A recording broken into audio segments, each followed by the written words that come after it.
Oh, how are you? Good. Good. How's your vacation? Pretty good.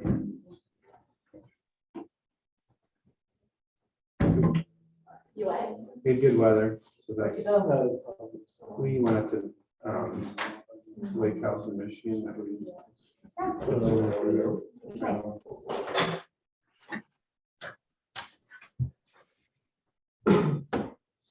I'm gonna do a little bit of moving of the screen around a little bit. Okay, When there's somebody speaking, somebody here who's speaking, I'm gonna have the camera focused like it is now on the podium. But there's going to be some presentations from the Zoom, in which case I'm going to turn the TV so that the members of the board can see the petitioner. okay, that's fine. Most important is the volume. Last meeting, we had difficulty hearing some of the participants. Okay, I will instruct them to speak into the microphone. Thank you. All righty. So I have 6:43. Do we have a quorum present to start the meeting? We do. We've got you, Jonathan Peterson on Zoom, Sharon Mayer on Zoom, Daniel Buxa and Roland Raffin here in person. Okay, then I will call the meeting to order. This is the Munster BZA. And Tom, would you please call the roll? Sharon Mayer. Present. There. Jonathan Peterson, Here. Daniel Buxa. Here. Roland Raffin. Here. And Chairman Friedman. Present.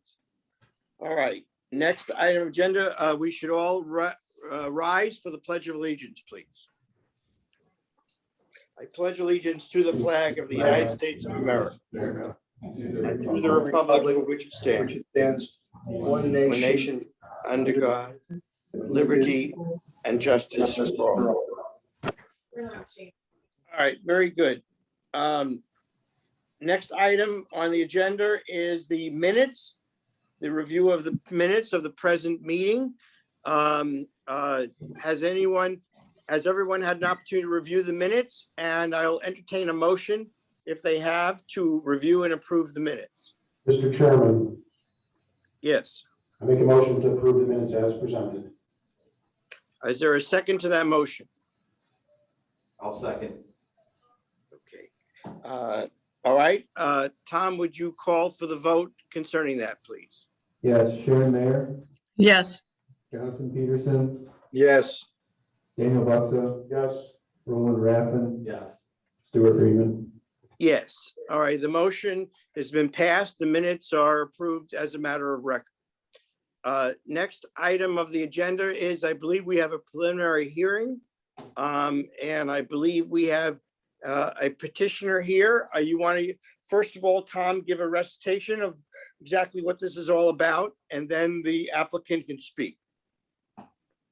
Okay, thank you. Yeah, we have an application here for a variance from the swimming pool section of the municipal code.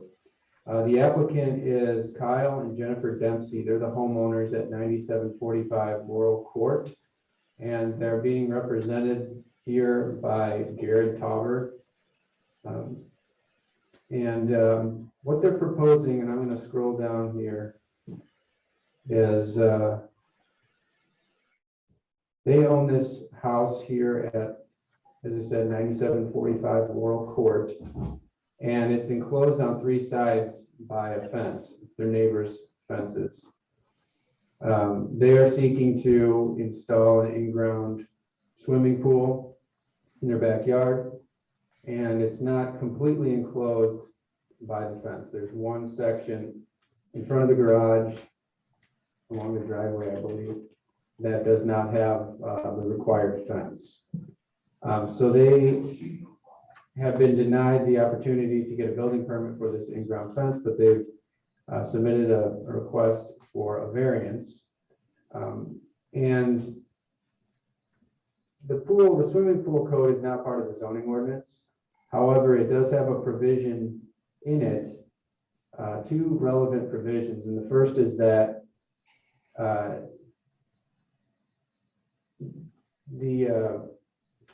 anyone who is able to suggest an alternative way of keeping a swimming pool safe or complying with the intent of the zoning of the restrictions may do so and may submit that request to the Board of Zoning Appeals. It also states that in certain instances, they can propose alternative measures to meet the safety requirements. So that's really it. As I mentioned, the last time we had a swimming pool variance request, it's a lower bar than a developmental standards variance or a use variance. So there's no real requirement that they prove any kind of practical difficulty in complying with the standards here. Or any sort of hardship. They simply have to show that they're meeting the intent of the ordinance, and it's up to the Board of Zoning Appeals to determine whether or not they believe that to be the case. So that's it in summary. I know Jared Tauber is here via Zoom, and he can, I'm sure, present the request and answer any questions that you may have. And I'm going to turn the television now. Yes, hi, thank you, Mr. Vanderwood. Can everyone hear me? Yeah, Mr. Tauber, welcome to the BZA. Thank you for having me. I reside, or my office is at 1415 Eagle Ridge Drive in Cherville, 46375 for the record. And yeah, Mr. Vanderwood pretty much laid out our case, and we will certainly go into more detail if a public hearing is granted tonight. But essentially, the Dempseys live on a cul-de-sac, and their home is their backyard is already surrounded on three sides by fencing.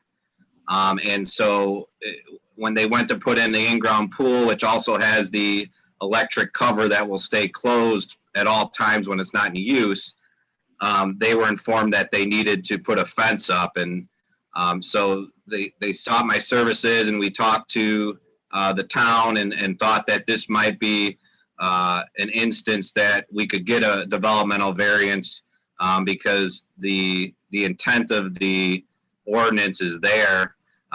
Everything is surrounded except for two minor areas, and the pool itself is directly behind the house. So there's really not going to be anyone that sees the pool besides the petitioners and maybe their neighbors behind them. So as far as it being some type of attractive nuisance for kids, I don't see that happening. But like I said, we can go into further detail. If you have questions tonight, I'd be happy to answer them. But we plan to be there, assuming we get the public hearing, live next month with the homeowner, so we can discuss things in more detail.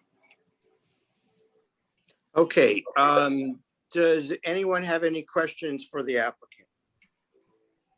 Mr. Chairman, I do. Yes, Ms. Mayor, go ahead. So the variance that we're talking about would be for putting fence up on the two side yards, correct? That looks like there's a 10-foot side and maybe a roughly 30-foot side that we'd be talking about. Is that correct? The variance would be that we do not have to put a fence up there, correct? Right, but I mean, that's what we're talking about. Yes. Okay. And I mean, is there any particular reason why they just wouldn't want to put it up just to be on the safe side? I think with the cost, I think it was pretty expensive.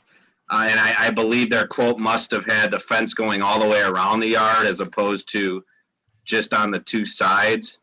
But I will have more information on that with the homeowner, certainly at the public hearing. Are there any, Mr. Tauber, I have some questions before I can entertain more from the BZA. I'm not experienced enough with these electronic covers. I remember 40 years ago in Miami, of course, swimming pools at that time were an attractive nuisance, and everybody was very careful and cautious. You want to explain to me how this electronic cover works? Sure. I mean, I know a little bit about them. I don't have a pool myself, but I know there is a key up towards the house that is installed, and you put the key in basically the keyhole and turn it, and then you're allowed to open the cover. And it's not done manually; it's done electronically, and the cover then retreats to one side of the pool underneath the cover. And then when you're done using the pool, you simply you press on the close button, and the cover comes out and then covers the full pool, so you can't get in it, and you have no access to it when the cover's on it. And what sort of safety issues are there? I mean, is it possible that this electronic thing can malfunction and open on its own? Or if things happen with electrical devices, what safety devices are installed as part of this apparatus? I'd be lying to you if I knew the dynamics of the covers, but I'm sure that's pretty much the standard now for underground or in-ground pools, and they've been around quite a while. I haven't heard of the people that I know that have them. I haven't heard of them really malfunctioning and opening without someone knowing. Well, might I suggest, Mr. Tauber, that at the next meeting, if we grant you a public hearing, that you have more information on the safety standards of this device, because I think that will be a very important component of us deciding if we would allow something like this. I would appreciate that. Who else on the BZA would like to ask the applicant any questions? Mr. Chairman, it's Jonathan Peterson. I have a question for the applicant. Proceed, Mr. Peters. Okay, so Mr. Tauber, it's my understanding we have neighboring fences that border, if you consider this, and it's not a square, but let's call it a rectangle or trapezoid. We have fences around 2 of the 4 sides that would need to be fenced. Is that right? I believe there's fencing around basically 3 sides. Yes. Okay. And your client's position is, since those fences are there, we shouldn't have to install our own fencing to comply with the ordinance, right?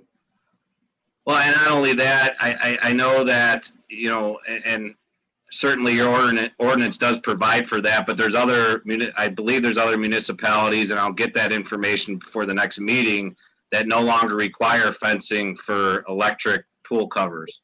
And there might be something in the state code that I'll have to look up as well prior to that meeting that hopefully we'll have for you. But that's essentially, I think that's the way where the law is starting to go. But we understand that Munster has this ordinance and it's there for protection and safety.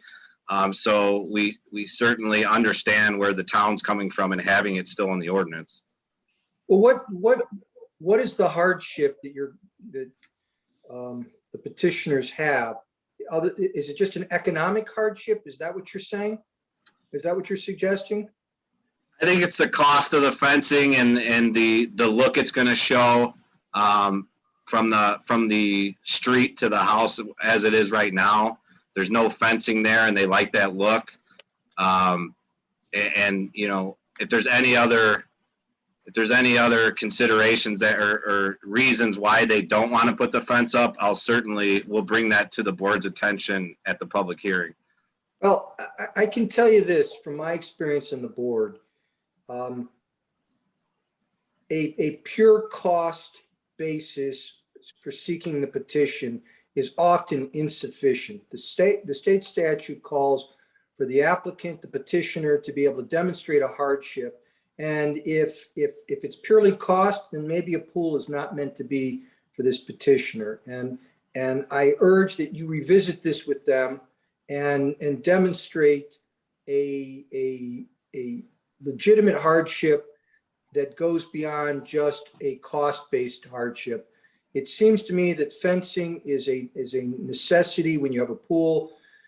As my colleague, Mr. Friedman, pointed out, pools are considered attractive nuisances. We have lots of kids when it's hot, like today, who might want to jump into that yard, and notwithstanding an electronic pool cover, they might want to try and get into that pool, and it could lead to some tragedy that we would all wish to avoid and not want to enable through this process. So I urge that you take this back to the petitioner and ensure that they have a legitimate hardship that's not just dollars and cents. Mr. Mr. I Chairman, Chairman, appreciate that. Mr. Chairman, may I ask a question? Yeah, yes, Miss Mayor, yes.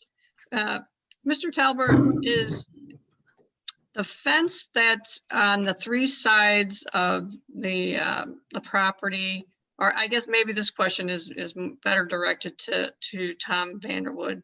Tom, is the fence that surrounds the three sides to the proper type and height that would be for a yard with a pool? I believe it is. But I will say, and I guess you can take that into account. But I think the sort of the key question here is whether or not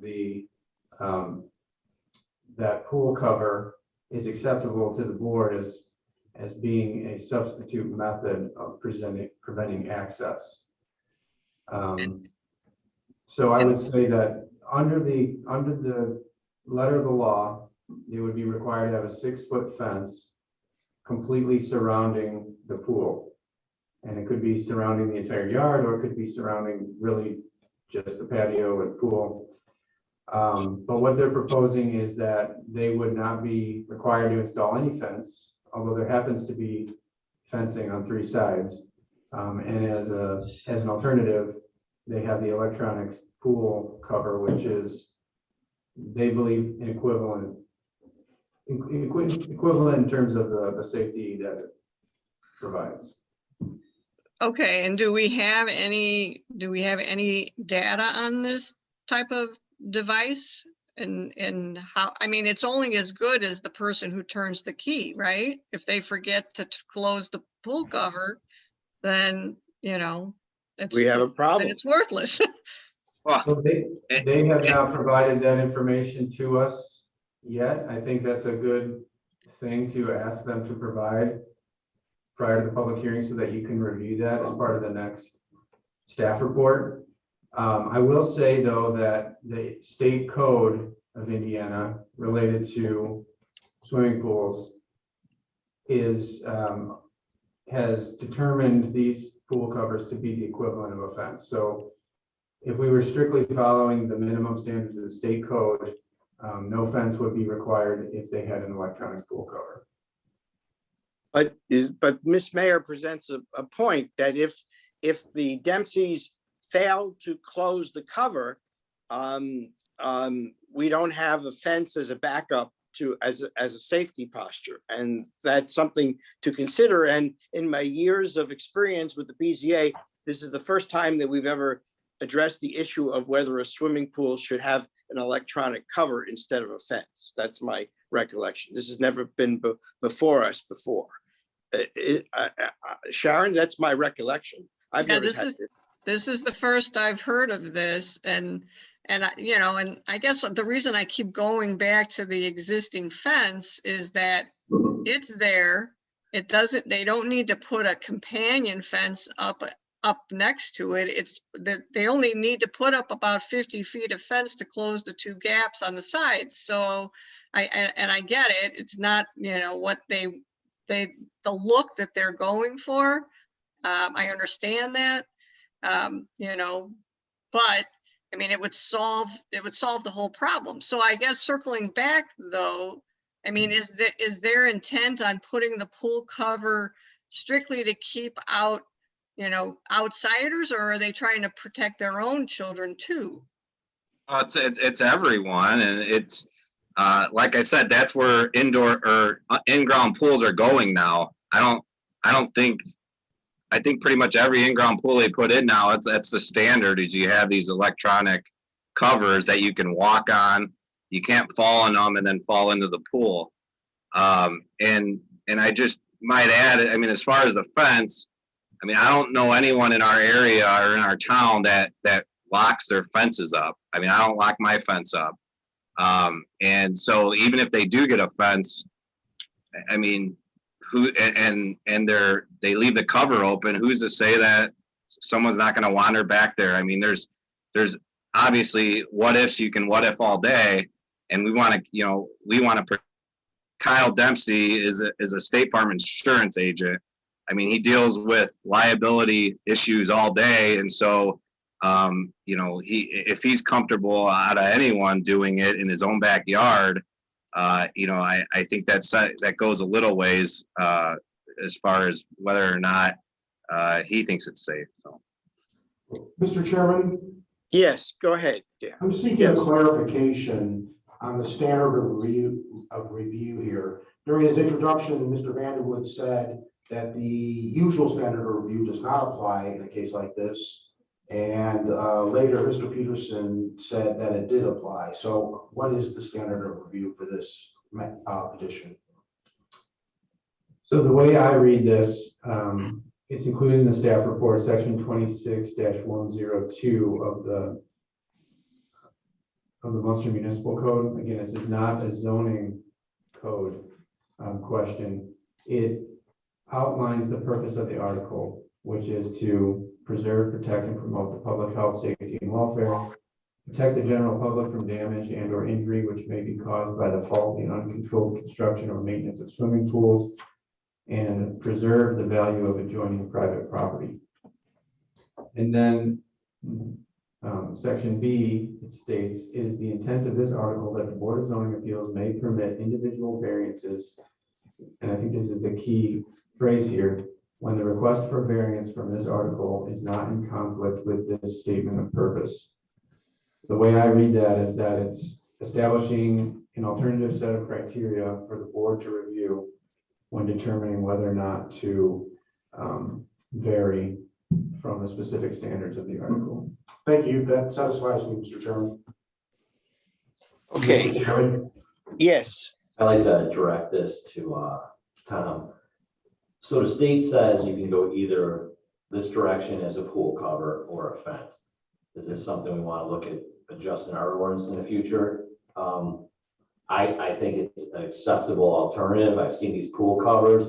Mr. Tolbert, if you can provide next month the cut sheets on what this will look like, because I've seen the advertisement before where they show an elephant standing on this pool cover and not going in the water at all. I agree with Mr. Tolbert, because I think we can what if. I can't tell you how many fences I probably jumped over in high school and jumped in friends' pools that weren't home and stuff like that. And I will bring up a little news article from the other day. There was a drowning in Griffith, and in the article it says the investigation in the incident revealed that the child had gotten out of the home when the adult guardian fell asleep. Home security footage shows a child manipulating the latch of the gate of the fenced-in pool. The child appeared to throw a float in the water and fell in and drowned. So fences aren't foolproof either. So there has to be some obviously due diligence on the homeowner. In this case, the pool cover being shut would have saved that child. That's all. Okay. Good point, Mr. Raffin. Who else on the board would like to speak at this time? Then I would entertain a motion to continue this matter for public hearing. Mr. Chairman, I make a motion to set this petition for public hearing and the petitioner satisfy all those requirements. Mr. Chairman, I'll second. Okay, Tom, would you call the roll for this, please? Sharon Mayer, Yes. Jonathan Peterson, Yes. Daniel Buxa, Yes. Roland Raffin, Yes. Stuart Friedman. Yes. Okay, very good. The motion is passed. Mr. Talbert, we will see you next month concerning this matter. thank you for your concerns and comments. I appreciate it. Okay. All righty. The next matter that we have is a public hearing. We did have, I guess, public hearing BZA 21-006, Mr. Patel, concerning a Smoothie King. And I believe, Tom, it says that he's requested a continuance. Mr. Patel is present, but I believe he is present for the Plan Commission meeting, and he is seeking a continuance or a tabling of his variance application. Okay, so do we have to entertain a motion for that tabling? I believe so, don't we? Yes, yes. Mr. Chairman. Yes, make a go ahead. motion to continue petition BZA 21-006 to the September BZA meeting. Is there a second to that motion? Mr. Chairman, I'll second. Okay, Tom, would you call for the vote? Sharon Mayer, Yes. Jonathan Peterson, Yes. Daniel Buxa, Yes. Roland Raffin. Yes. Stuart Friedman. Yes. The motion carries. Very good. All right, next item of agenda I have is BZA docket number 21009. The Legacy Sign Group on behalf of Marv LLC concerning a monument sign at 1750 45th Street. Tom, you want to give a short report as to what this matter is all about, and then we'll hear from the applicant. Yes.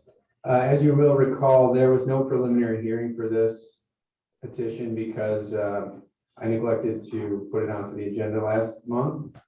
So this is going straight to a public hearing tonight.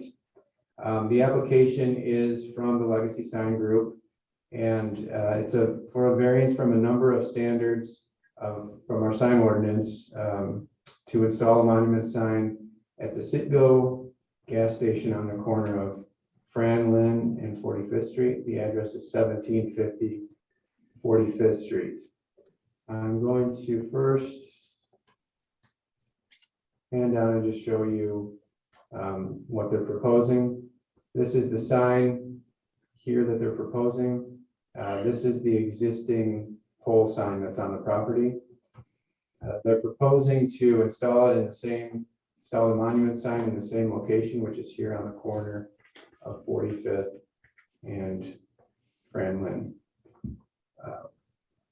In the staff report, I've outlined the variances that are being sought. The first is from the overall sign area. We permit 18 square feet, and they're requesting a sign area of 37.5 square feet. Second is from the height maximum. We permit only 6 feet in height, and they're proposing 7. The third variance is from the location, and specifically the setback from the lot line. We require that any sign, any freestanding sign be set back from the public right of way at least 10 feet. And because they're seeking to install this in the same location as the existing sign, they are hoping to install it 5 feet from the public right of way. And then the fourth variance being requested is from the general prohibition against a cabinet style sign. As you know, we've discussed this in the past. We require a solid type of material for all monument signs, and they're proposing a hollow metal cabinet style. Like I said, because this is a public hearing, we should open it up to the public for comments. And we have a representative here from Legacy Sign Group to present the petition and answer any questions. Okay, so the applicant would please recite their name and the name of their firm and explain what you want, and then we'll open it up for public hearing. Certainly, thank you. Good evening, everyone. I'm Sean Ensign with Legacy Sign Group, located at 7933 West Highway 6 in Westville, Indiana. Tom had gone through the variance request. So the basis of our variance request is to update the current pylon sign. The existing sign is rather aging and has been for some time. I believe there has been prior either requests or conversations with Munster about trying to get some of these parts changed in the existing message center and has kind of come under hardship. So the basis of our request is to try to get this sign into some sort of conformance so that the sign could actually get some new price changer units and be usable. To address number one, we're seeking 37.5 square feet of sign area, and that's to remain somewhat consistent with the existing pylon sign that is actually of 50 square feet. This will bring the sign into current technologies, updated LED price changers, and the size will allow for up to 2 digital commodities to be displayed. As with the existing sign, the LED price changers come in standard sizes, and the proposed is 12-inch characters, which is actually the minimum construction that is available. I do believe that 2 monument signs are available on this property to be installed, both, I guess, because of 2 frontages of 18 square feet. However, we are only seeking 1. To address line item number 2, we're also seeking the sign height of 7 feet overall, and that will bring the sign down substantially from the existing and still allow the sign to be effectively viewed by vehicles in direct line of sight, and allow the client their scale branding while allowing the sign to be elevated for both landscaping that I believe is required and snow accumulation. And quite honestly, is somewhat very consistent with majority of the other gas stations in the municipality, and theirs are basically of the same height. Most of them have dual commodities. Some do actually have 4. We're also proposing, so for variance request number 3, we're proposing to reuse the existing support. That's an effort to maintain the location of this sign, as well as cost dollars to just reuse that and not have to excavate a new foundation, possibly disturb existing utilities. So the front setback along 45th is 10 feet. However, the side yard setback on Franklin Parkway is where we're encroaching into that 5 feet. And ultimately, the client wants to keep it within this grass island. To address variance request number 4, the proposed cabinet signs will actually house the internal LED components. So the way these price changers are made, they're actually made in cabinet style on their own from the manufacturer. That houses all your motors, your electronics, your fans. Those, in a sense, are within a cabinet. This also helps illuminate the face at night. This houses the raceways, the LED modules, and the power supplies, and all the electrical wiring that are housed and concealed. The cabinet also provides an element for the faces to mount to and mount against with the retainer system, and to conceal any necessary support. So as you know, the existing pylon sign has a steel support that would all be hidden now and concealed within the sign cabinet, thus needing the depth profile in terms of cabinet to conceal that. Finally, I think we can all agree that this sign, as proposed, does bring it more into current zoning compliance, which I would assume is kind of what Munster is after. And aside from that, I have no other information to provide at this time, but I thank you for your time, and of course, I'm available to address any questions. Okay, thank you very much. At this time, since this is a matter for public hearing, I will first open it up to the floor. Does anyone wish to speak concerning this matter?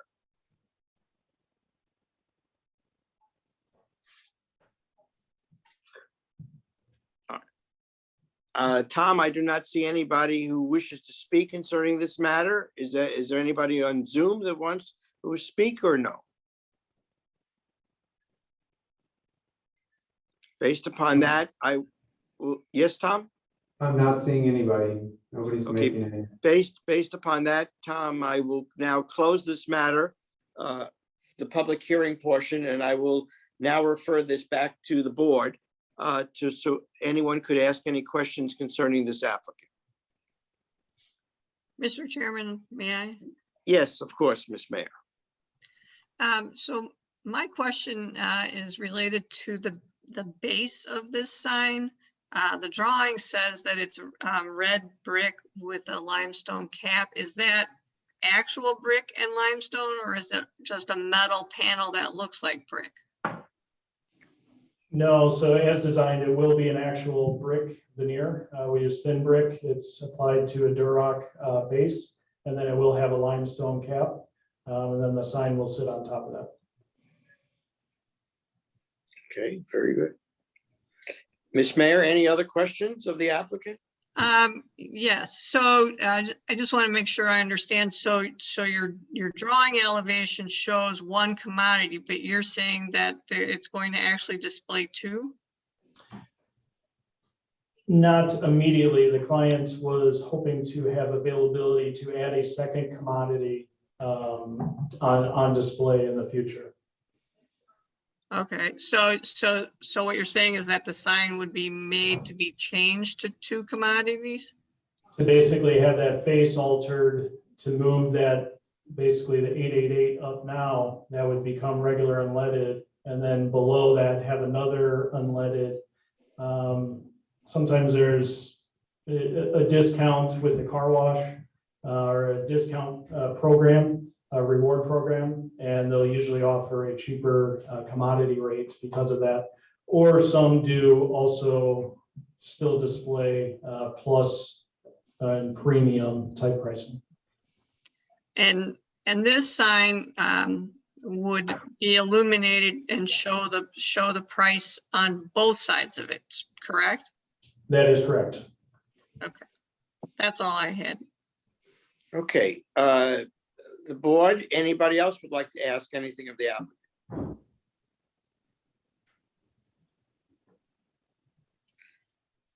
Okay, this matter is a public hearing matter, so does the board have any, would want to present a motion or any questions concerning, obviously they're asking for a variance concerning the size of the sign from 18 square feet to 37 and a half. He explained his reasons for it.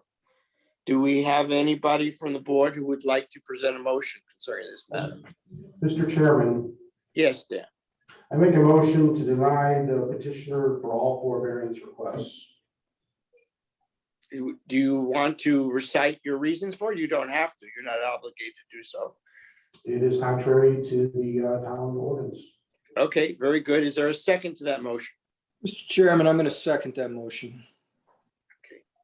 The motion is seconded. Then now we're obligated to take a vote, obviously. So I will now call for the vote, Tom. Did you want to call for any discussion or? Well, I'm asking, is there any discussion on the motion? Does the board want to discuss this at all? Stuart, I have a question. Go ahead. So, well, same as last month. I mean, if we deny this, then they won't be able to present any alternatives again for a year. Is that correct? That's my understanding. Tom, is that correct?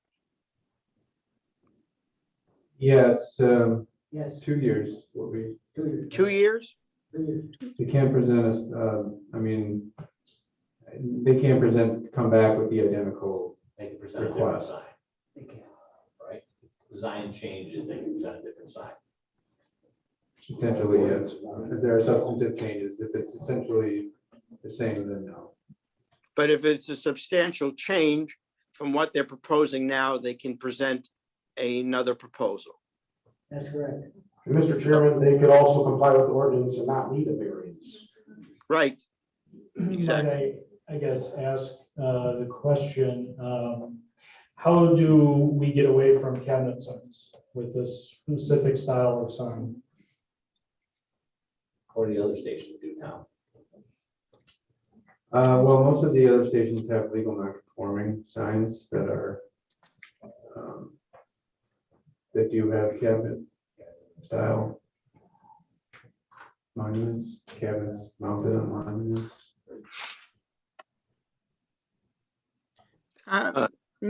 Stuart, Yes. may I ask Tom a Of question? course.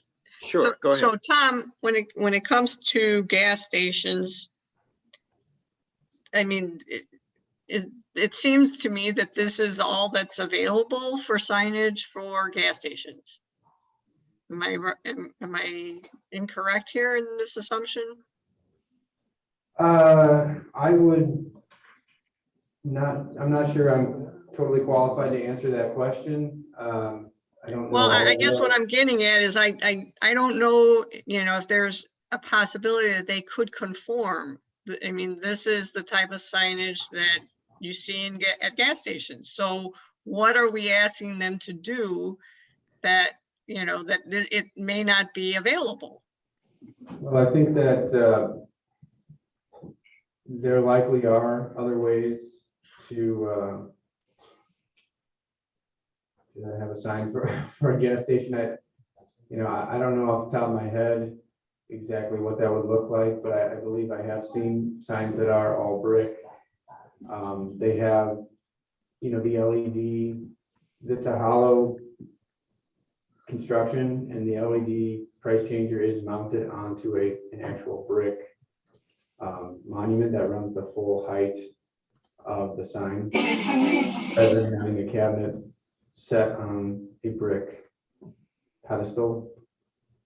So that would be one way that they could do it. They could also install, for the logo, they could install like a channel letter type of Right on the brick. thing right on the like character onto the brick. So there's other ways I think that they could do it.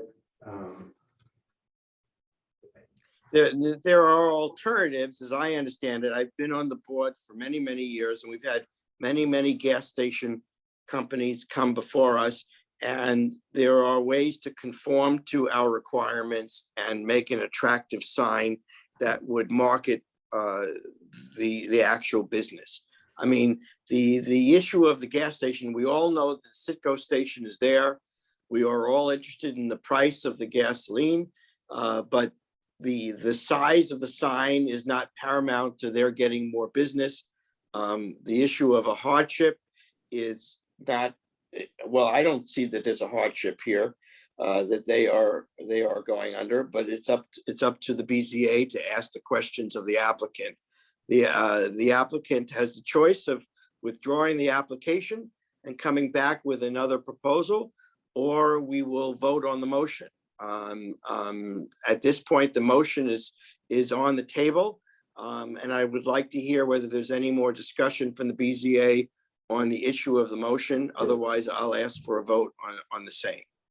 Well, if I may, I would like to then, if prior to a motion and a vote, then come back next month with a different design.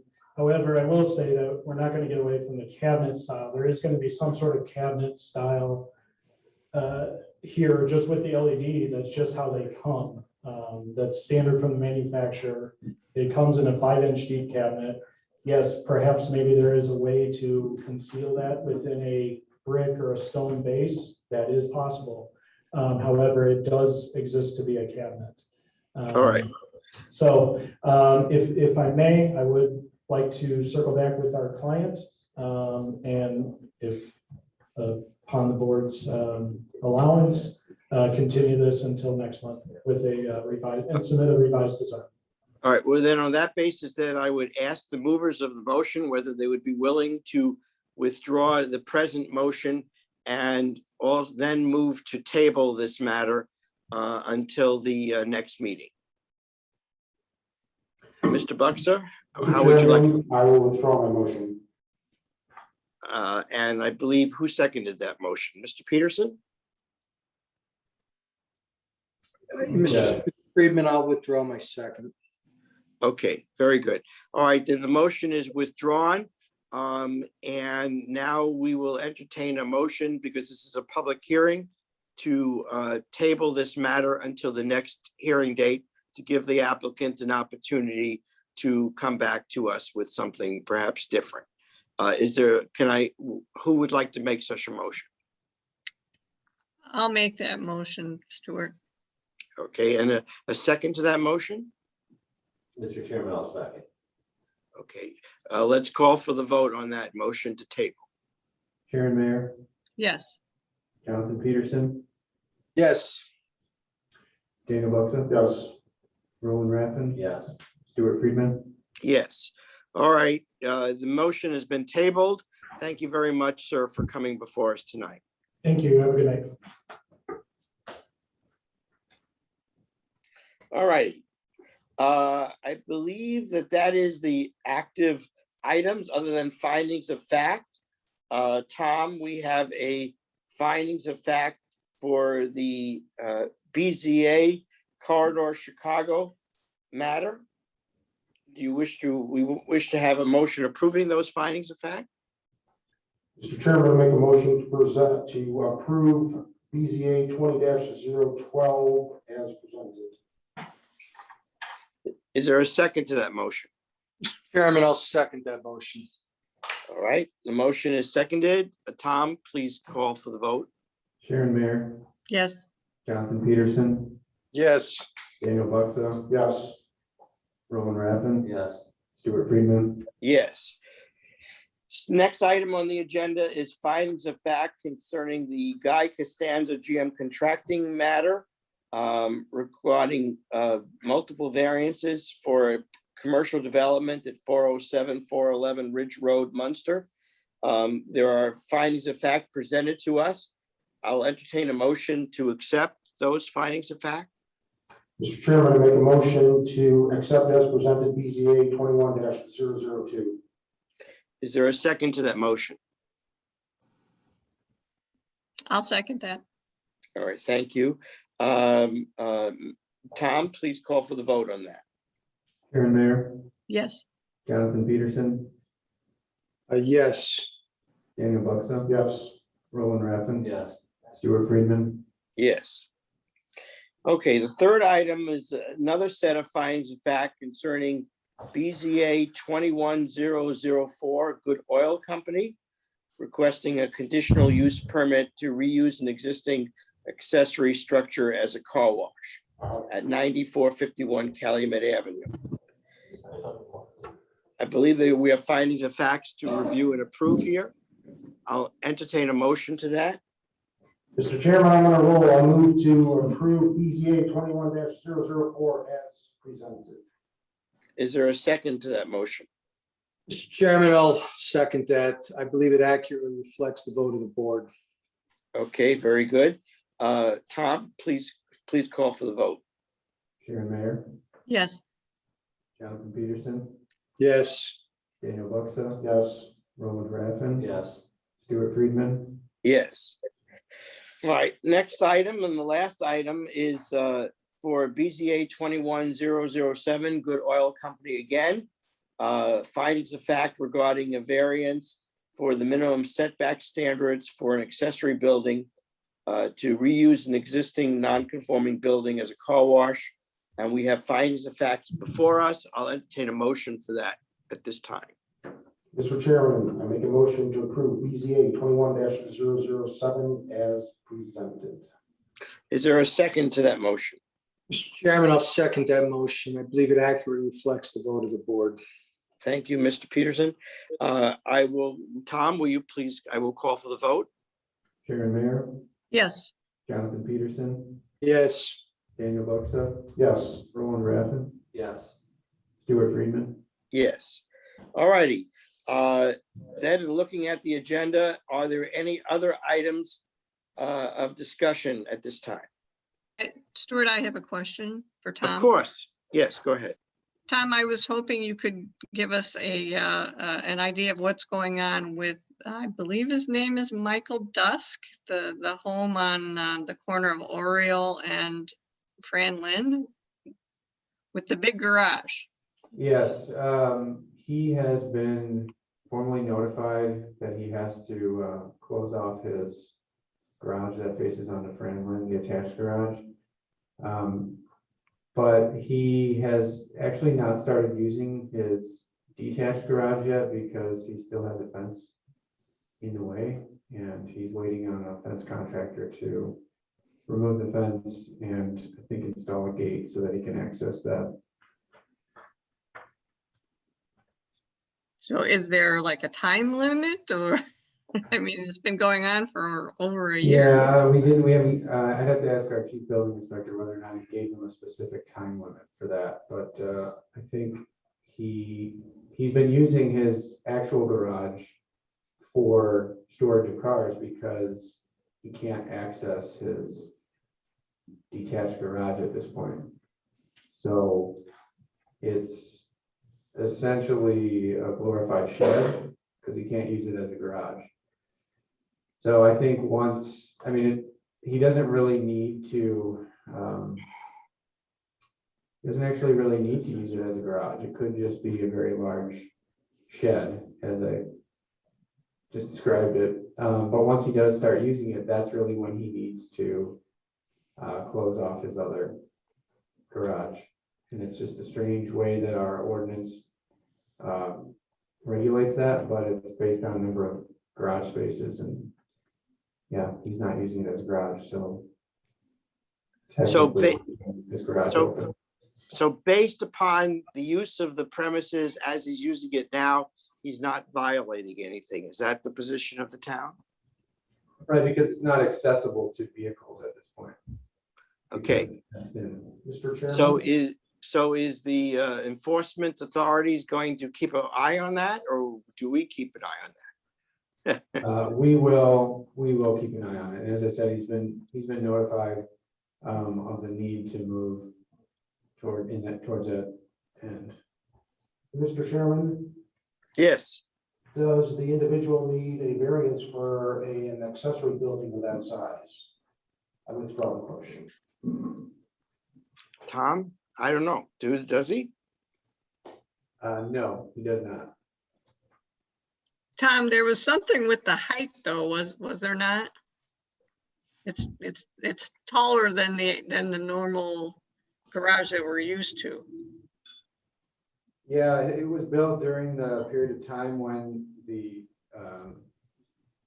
12, I think it was a 12-foot height restriction was not in place. So it's a little bit larger than a normal garage that you would see other places, but it's legal. So was that like a loophole that he got with the height, or is that been corrected? It has been corrected, yeah. It was corrected in a set of zoning revisions that were approved by the council, I think in June. Okay. All right. Ms. Mayor, did you have all of your questions answered concerning this? We'll have to keep an eye on this situation. Yep, I'm good. Okay. Would anyone else from the BZA like to add anything? According to my notes, the next regular business meeting is September 14th at 6:45 p.m. I'll entertain a motion to adjourn unless somebody else has anything they want to bring up. Mr. Chairman, I'll make a motion to adjourn. I'll second. Okay, please call for the vote, Tom? Chairman Mayor, Yes. Jonathan Peterson, Yes. Daniel Buxa, Yes. Roland Raffin, Yes. Stuart Friedman. Okay, I consider the motion adjourned. Please, everybody stay safe and we'll see you next month. Very good. Thank you, Mr. Chairman. Okay, thank you. Bye-bye. 2021. Carry cell phones for stun, please, and let's stand for the pledge of allegiance. Pledge allegiance to the flag. United States of America, to the republic for which it stands, one nation under God, indivisible, liberty and justice for all. Mr. Vanderwood, roll call, please. Councilor Mellon, Present. Present. Councilor Gardner, Present. Councilor Tulowitzki, Present. Stuart Friedman, Present. Roland Raffin, Present. Brian Specht, Present. Chairman Baker. Present. All right, we have the quorum. Next up is the approval of minutes from July 13th, 2021. Any motions, corrections? What say you? Mr. Chairman, I'll make a motion to approve I will second that motion. There's a motion and a second. Is there any discussion? Be there none, the new law says, let's do another roll call vote, Tom. Counselor Mellon, Yes. Counselor Gardner, Yes. Counselor Tulowitzki, Yes. Stuart Friedman, Yes. Roland Raffin, Yes. Brian Specht, Chairman Baker. Yes. Out there for all to see forever and ever. Next up, preliminary hearing, PC docket number 21-009, Park Hotel requesting approval of one lot subdivision to construct a 3-unit commercial building, including a smoothie king at 8130-8138 Calumet Avenue. Little staff action, Mr. Vanderwood.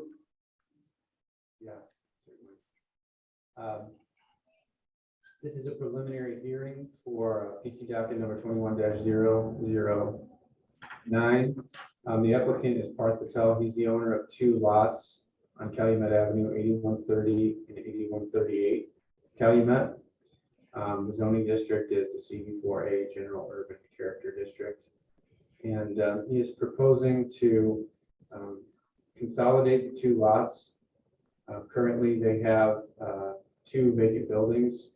On them, the north lot is the former Soul Spa, and the south lot contains the former Munster Animal Hospital, I believe it was called.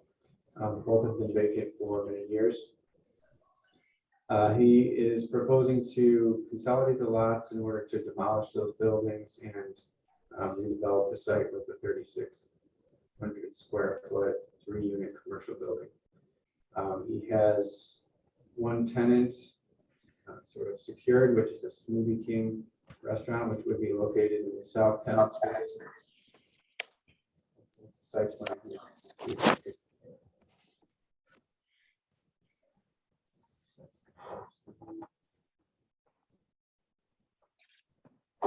And the other 2 tenants have not been determined yet. This plan was presented with background to the Board of Zoning Appeals last month in connection with a request for a parking variance.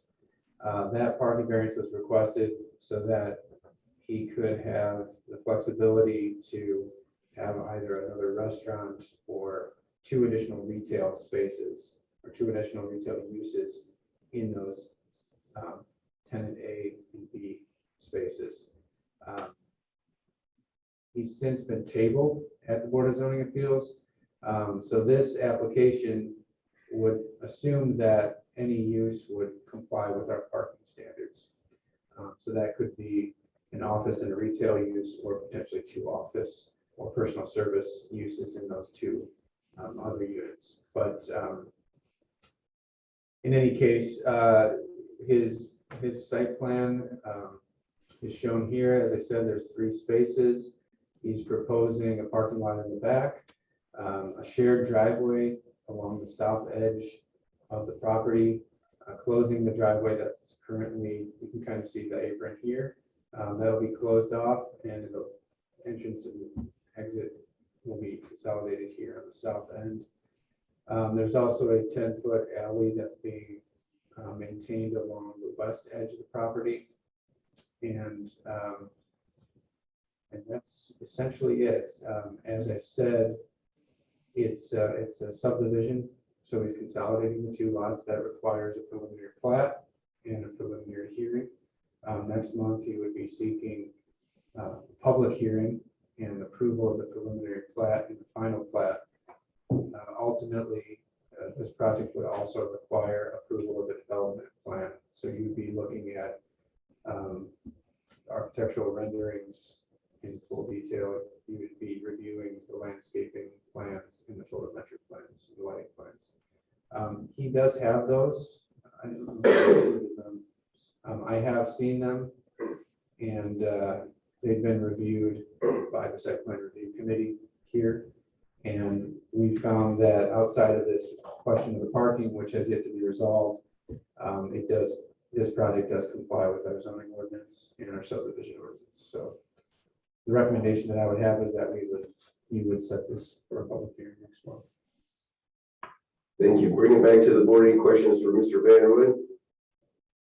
Mr. Vanderwood, I would just, point of clarification, the parking problem that you have is the tenants Or what's the parking issue that you just recently spoke of?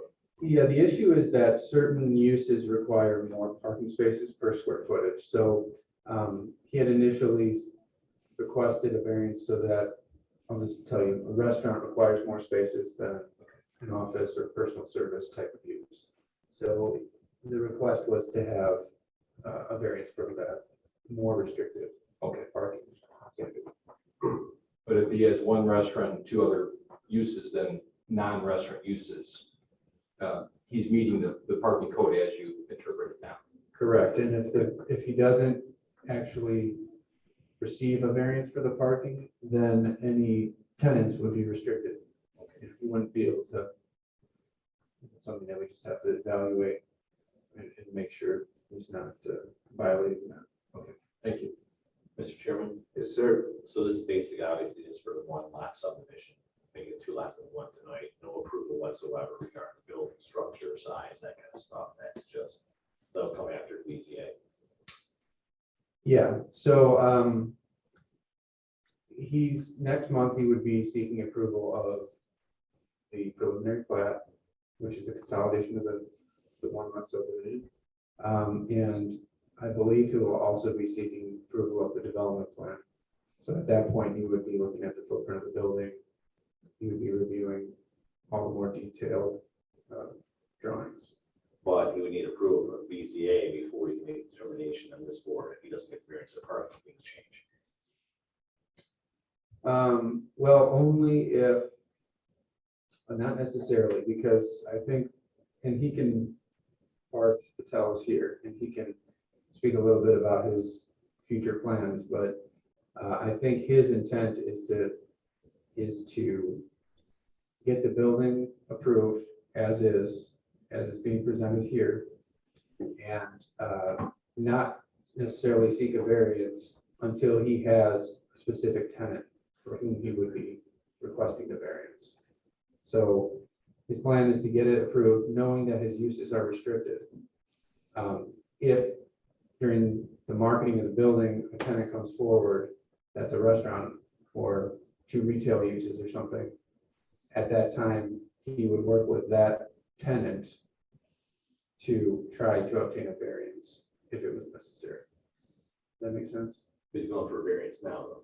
So Well, the variance is it's currently, it was tabled, right, at the last meeting, so it's still kind of pending.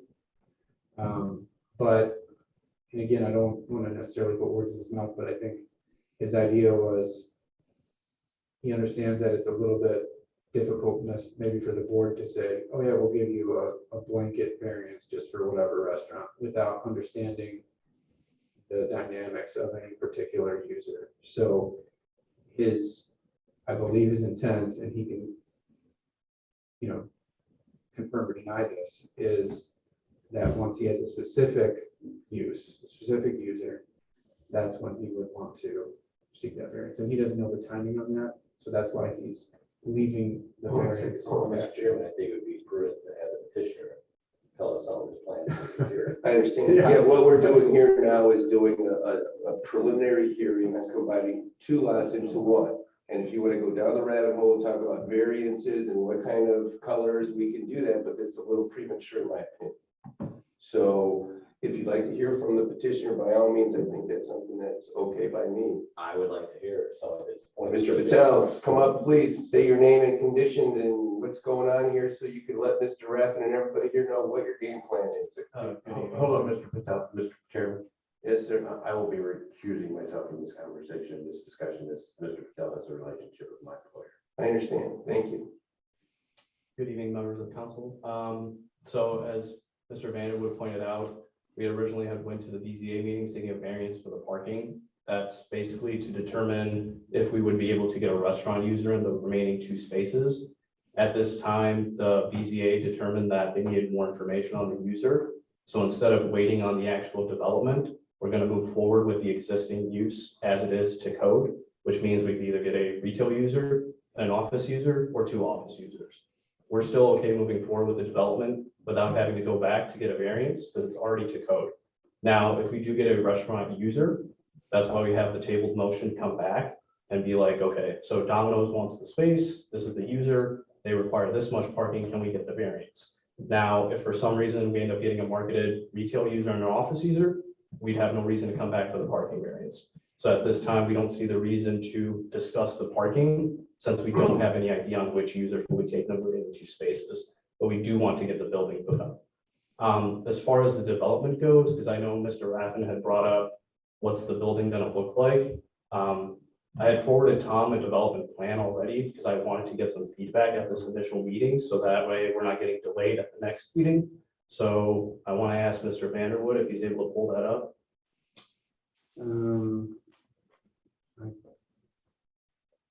So we got to go through tech. I don't know if I Mr. can. Patel, I mean, regardless of what happens with the users, you're still comfortable if the approval is from 2 lots to 1 lot, regardless of your users in the future. Correct. Because the way we see it, as is, the development still makes sense to us, regardless of whether we get a restaurant or not. We just didn't want to get blocked on possibly having a restaurant user. So let's say, for instance, a food user wants to approach us to lease this space. We don't want to tell them, oh, we definitely can't have you. We want to at least have that route and see if there's a possibility of incorporating them depending on what their use is. I understand, and that wasn't a part of the packet though that we received though, the way you're looking for, Mr. Vanderwood? Correct. So let's have Mr. Raffin take a look at that at another time. All right, is there any other questions as it relates to what's before the board of this? No. Mr. Chairman, I'll make a motion to set this for public hearing. There's a motion for public hearing. Is there a second? I will second that motion. And a second, is there any discussion? I have one, sort of a point of order. I don't think it's going too deep, but last time this came, I think before the Board of Zoning Appeals, as it relates to the Smoothie King, there was conversation around the drive-through and how that could potentially cause some issues with backup onto Calumet, et cetera. And so I'm just wondering if that's been resolved.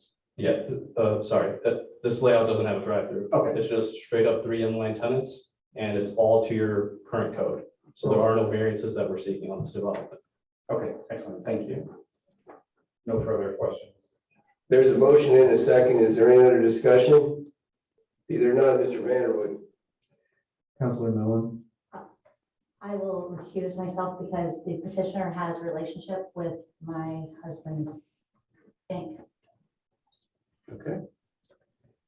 Councilor Gardner, Yes. Councilor Tulowitzki, Yes. Stuart Friedman, Yes. Roland Raffin. Yes. Brian Speck has recused himself. Chairman Baker. Yes. All right, thank you, sir. We'll see you next month.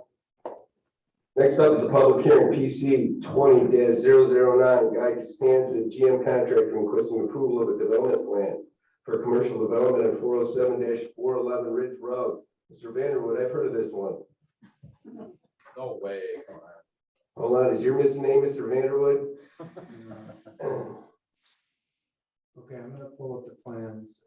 I'll just apologize. I was under the impression that the applicant was requesting that this be tabled again, because they were negotiating with a separate tenant and that they would possibly be changing the design of the building from a 1-story building to a 2-story building, which is why there is no staff report.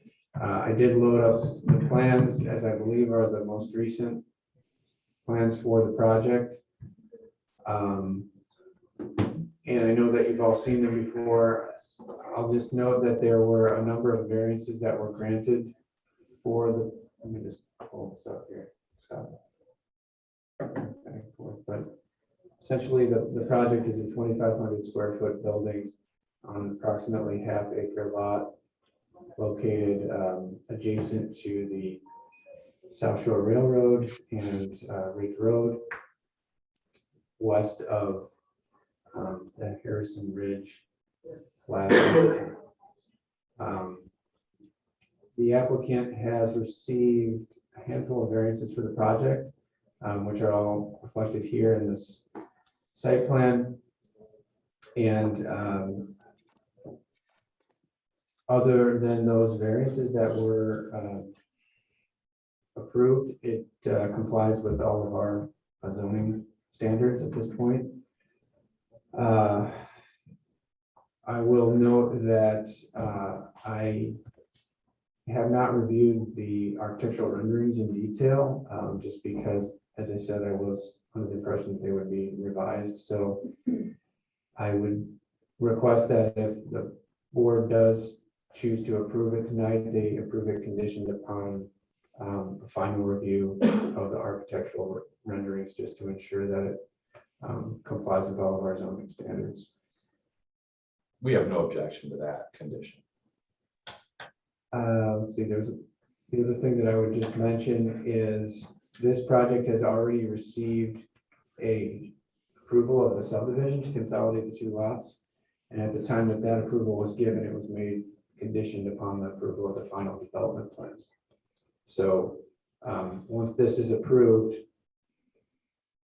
we would automatically then approve that preliminary plat, and the final plat could be constructed. Okay, before the petitioner talks, is there any kind of questions for Mr. Vanderwood from the commission?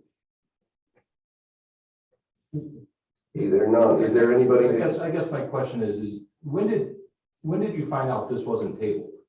Was it the conversation you had earlier today? Or was it mixed communication earlier?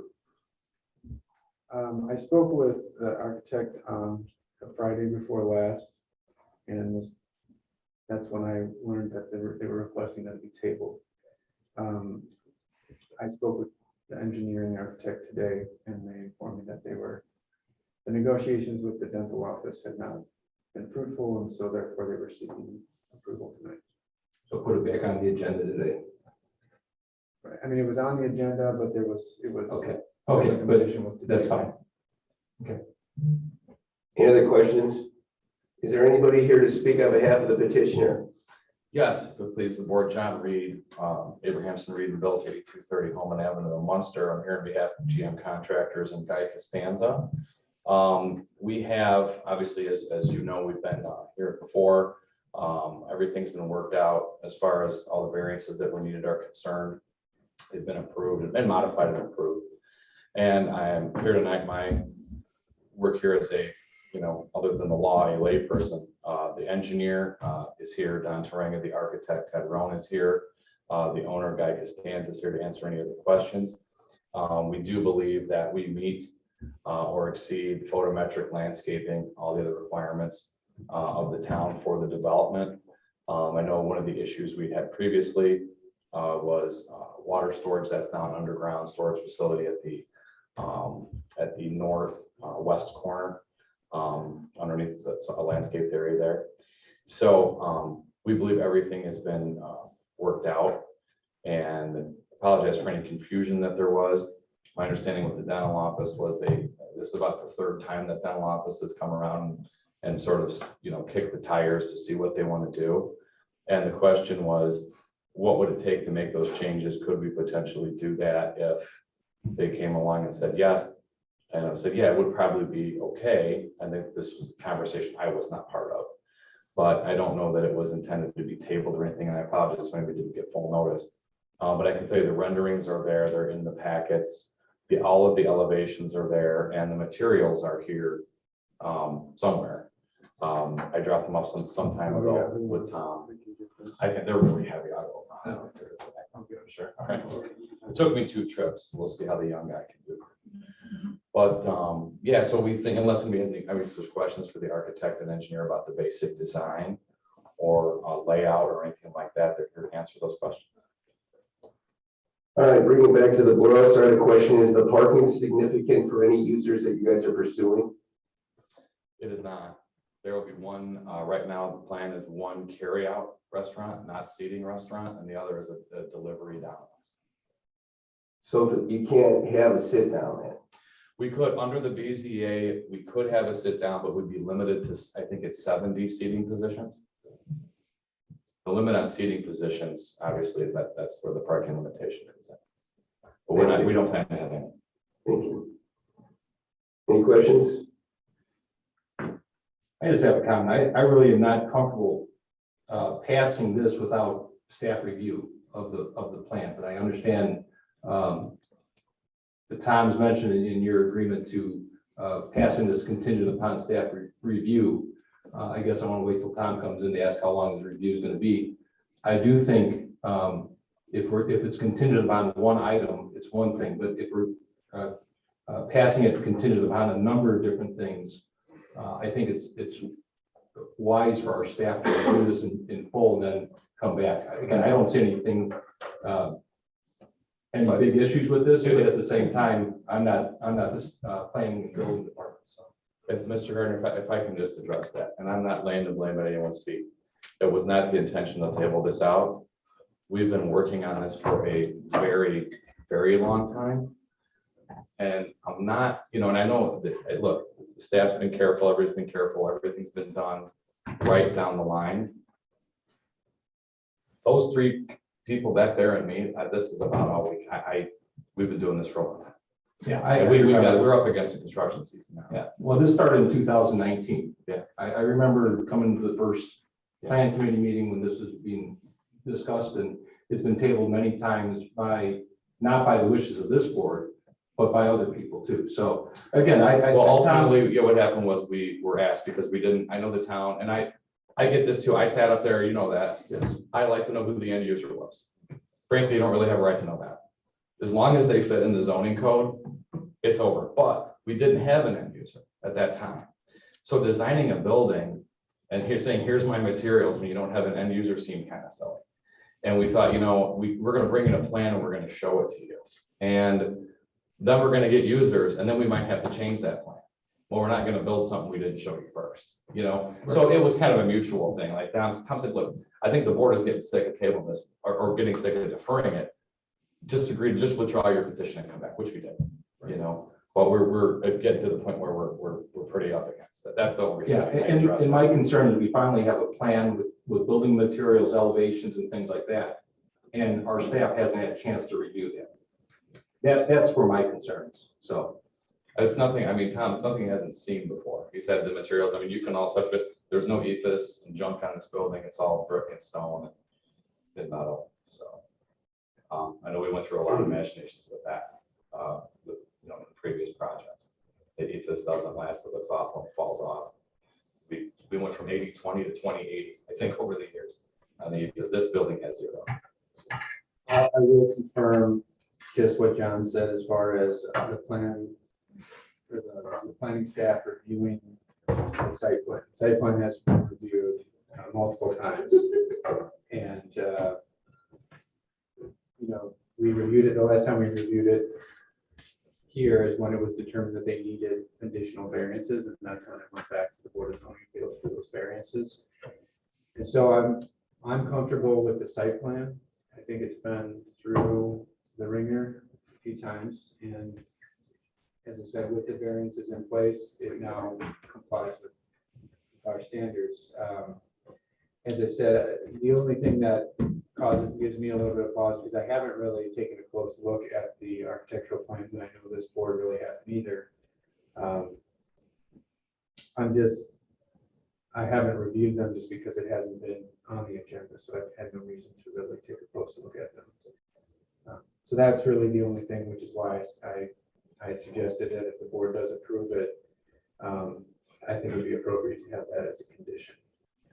If they're comfortable, unless if the board would rather, just make final approval and have a more detailed review presented to them, then we can certainly.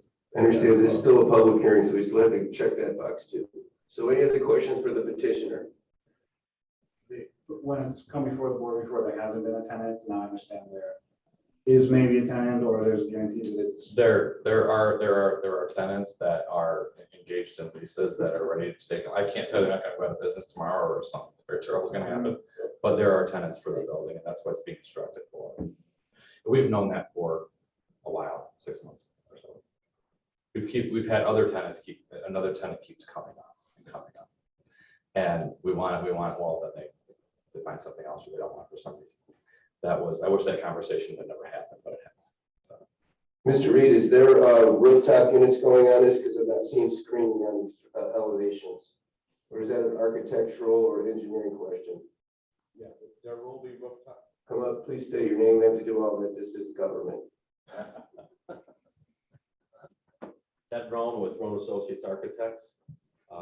Yes, there'll be rooftop, probably 2 smaller rooftop units, and they will be screened mainly by the height of the parapet walls. Mainly, or will be? They So, will. I mean, are those 5 tons? What are those? I mean, because based on this elevation, I'm looking at Mr. Rappin's thing, I don't see it. 2,500 square foot, typically would probably be 2 5-ton units if there's 2 tenants. Even if there's a pizza place, if there's a pizza place, you may get a 10-ton and a 5-ton. And that'll all be designed by our MEP engineer at that time. These are very tall parapet walls because we wanted to, a long time ago, talked about giving this more of a 2-story feel. So we will assure that all of the rooftops are. So that second story glass serve is gonna not be open, it's gonna be fake. Yeah, spandrel glass. Yeah. And what about the facing the train? Ron, can you show me that one? Is that west elevation? Back of the building. And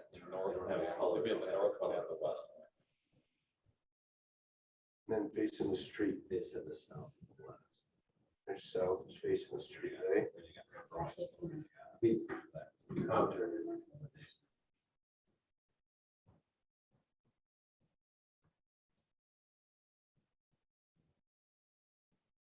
So that's facing Manor on the top. Is that correct? The top right is the west elevation, yes. The north is on the left top. That's the rear of the building. And then the east and south are your predominant facades. So the north is facing the condos. That's correct. It's all masonry. Stone, water table, brick.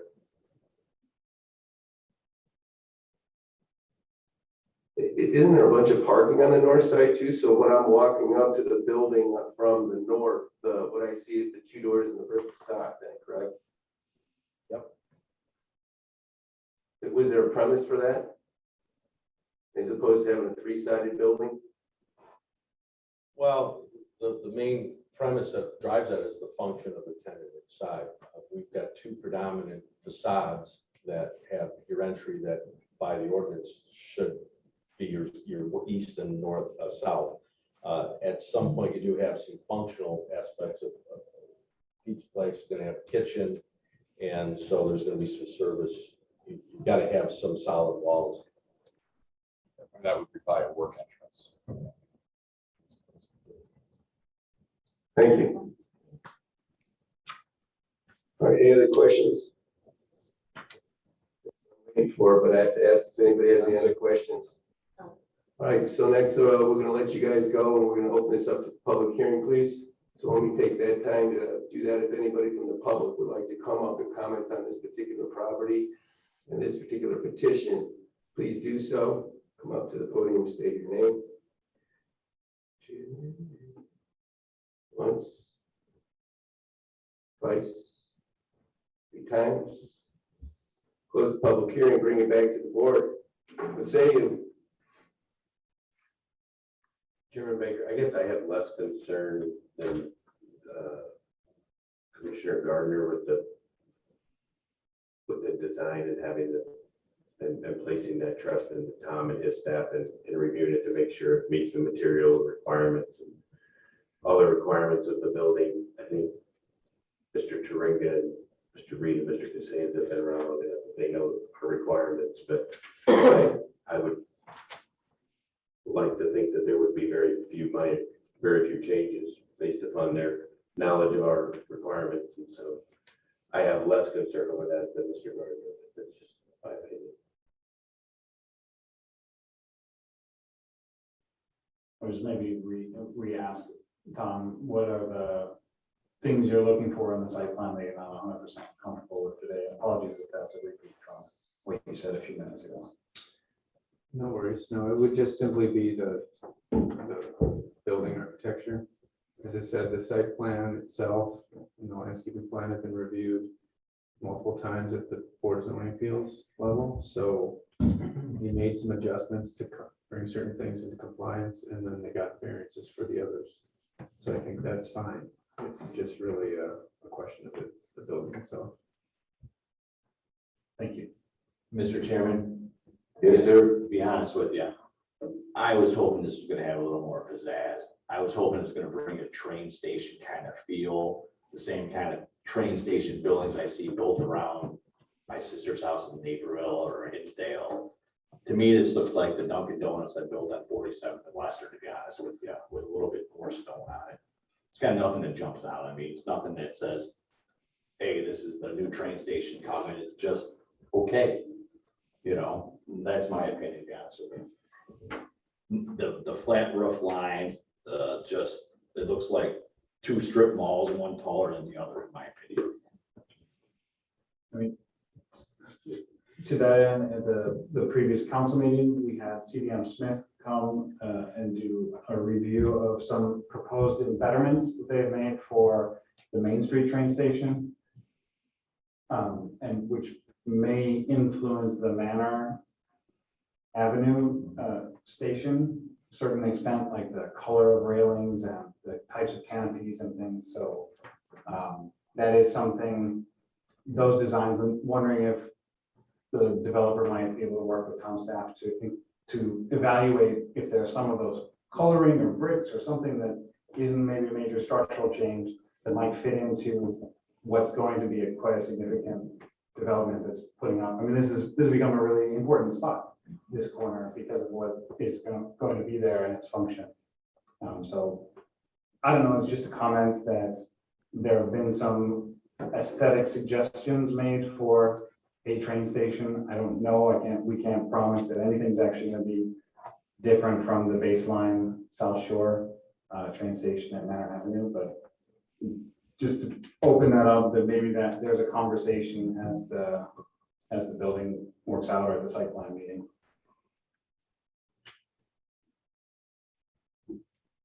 Okay, folks, we have to do something here, so we can, I will make a motion that we table the request for approval until staff review.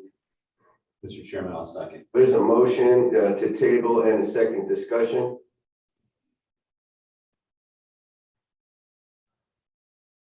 Any discussion? No discussion. Mr. Vanderwood, got a motion and a second. Councilor Mellon, Yes. Councilor Gardner, Yes. Councilor Tulowitzki, Yes. Stuart Friedman, Yes. Roland Braffen, Yes. Brian Specht, Yes. and Chairman Baker. No. All right, next up is PC 21-006 HP Munster Investment LLC requesting approval of a development plan for a Hyatt Place Hotel at 9420 Timid Avenue in the Maple Leaf Crossing PUD. Mr. Vanderwood. Thank you. This is a tabled or a continued public hearing from the last meeting. We reviewed essentially just the architecture for this proposed Hyatt Place here in Maple Leaf Crossing. As you will recall, there were a handful of points where we were just evaluating the project where it wasn't clear whether or not it complied with our standards in the PUD ordinance and the standards in the zoning ordinance. And the staff report listed those, boils down to materials, really how the materials work together, the overall building composition, whether or not it had a distinct cap, center, and base, and then whether or not the walls had enough articulation and void areas, so transparency. So since the last meeting, the plans have been revised. They're shown here, and then I just got actually, similar situation. I got some additional renderings today. And I also had received in an email bear with me a second, I'll just pull these up here. These are the 3D renderings of the building. And also received information about the percentages of materials that are being used. So I'll note, from what I can tell, there have been some revisions made And those include an addition of a limestone band along the length of the building. The main ground floor facade has been broken up a little bit by adding this BZA materials. And I think some additional openings have been added on the north end. Amit Shah is here and he can speak probably in more detail about what changes have been made. All right, so you're done, Tom? Yes, sir. Please state your name and stuff for the record. Hi, Amit Shah with H3 Munster Investment for the Hyatt Place. So, Mr. Shaw, it seems Mr. Vanderwood is explaining the difference between what was submitted last month and after our discussion, what had been changed, and will you please elaborate on that, sir? Yep, so from August, the last meeting we discussed adding a limestone component to the building. So we added 8-inch limestone band underneath every window on 2, 3, and 4. And then I believe Commissioner Mellon requested string lighting in the back patio and renderings in the back as well, the north elevation actually. So we added that component to it, and then we also distinguished the base, the middle, and the cap with a different brick between the middle and the cap. Thank you, sir. Any questions for Mr. Shaw as it relates to this project and petition? Mr. Chairman, Yes, sir. you're using this fiber cement siding, which has a lifespan on it. How is the hotel gonna handle it in 10 years? Because you shouldn't paint this stuff. It's a fiber thing. You're not gonna match the same wood. Are you prepared in 10, 15 years to take this panel off and put a new panel on? No, I mean, they, Nichia provided at least, I believe it was a 20-year, I think last meeting I uploaded the specs on it, but it was about a 20-year warranty on it. Okay, because I've seen a lot of, and I've dealt with this project before, there's a lot of lawsuits when it comes to these fiber cement floor panels. Yeah, no, the quality of the Nichia is the upper end material that. Well, it's less than hardy board. No, I mean, You know what I mean? So I mean, I know the difference. Yeah, between no. them. My thing is, they are you provided prepared to do the maintenance on it and change it and not paint it in 15, 20 years when I'm living here, I drive past a hotel. Yeah. And the hotel doesn't look all as nice as it did 20 years from now, because I've seen hotels come to areas in the south suburbs that I've grown up in, and the hotel goes in disarray, and the management company doesn't want to put any money into it.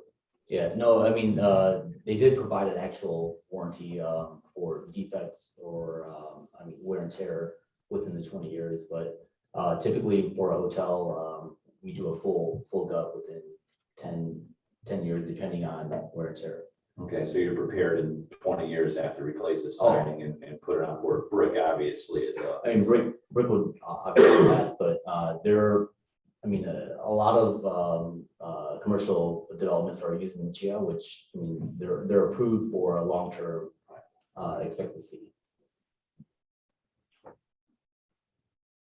Any other questions? Was there any other additional thought on the north elevation for additional windows or any kind of things that break up the solid brick walls on the wall facing the north? Yeah, so I think we briefly touched on this last month. The areas on the ground floor where primarily the east and west elevations, we have stairwells, which would be considered a refuge area where we can't add any windows. And then we also have on the east area the banquet hall, which we probably wouldn't want to add any type of windows in that area. The north section, which I believe is the very bottom portion of that rendering there, but the left side is all banquet storage, which I mean, it's not really a spot where we would add windows, but If you go over to the right side, those are all storage areas. So that's the reason, the main reason we didn't add any of those. I guess, though, this is part of the PUD that is requiring windows and no solid walls on all four sides, pretty much. Isn't that what the PUD that you're entering into? Isn't that what the standards call for? I mean, we do have windows on all four sides, but Yeah, but not blank walls. I look at really that north elevation, which is going to be along a road. And that's gonna be along Maple Leaf Drive coming through. And I think having some type of aesthetic at the bottom, even if it's fake windows, we've done it in other properties. And I think we'll create a little bit more of an appealing wall rather than just brick walls facing the north. I can understand a little bit on the north and the east and the west elevations where the stairways are, and there's some top windows there. I guess I'm more concerned about this north elevation that's facing Maple Leaf Drive. From that standpoint. yeah, I mean, towards the middle of the building, we have storage rooms there that will have linen. It's the housekeeping closet. We could probably add some big windows on the left side. It's another storage room. One other question I have is on the far right side of this picture on the north elevation. Is there something planned for the outside that's a brick wall on the outside, or what? It's to cover the condensing units. Okay, so those are the air condensing units Yeah, there. if you're able to switch to Okay, actual so renders. that's kind of like a 4-foot wall there or something. If you go to the north right.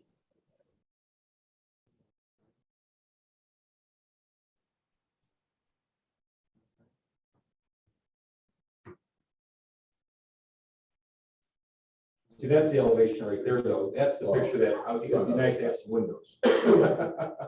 Yeah, that whole section is banquet storage. Is there no landscaping around there? I parked my car right up against the building. There should be a sidewalk. I don't know if you can include that in the record. Mr. Chairman, I have a question. Yes, ma'am. Tom, can you remind me what, I thought there was something decorative that Target was putting up. I see that they're getting ready to do it. We approved so long ago, but something to add, wasn't there some sort of flat panel decoration that was added somewhere in that renovation? I know that they did they were doing a trellis. Was it a trellis? It's a living wall. Yes.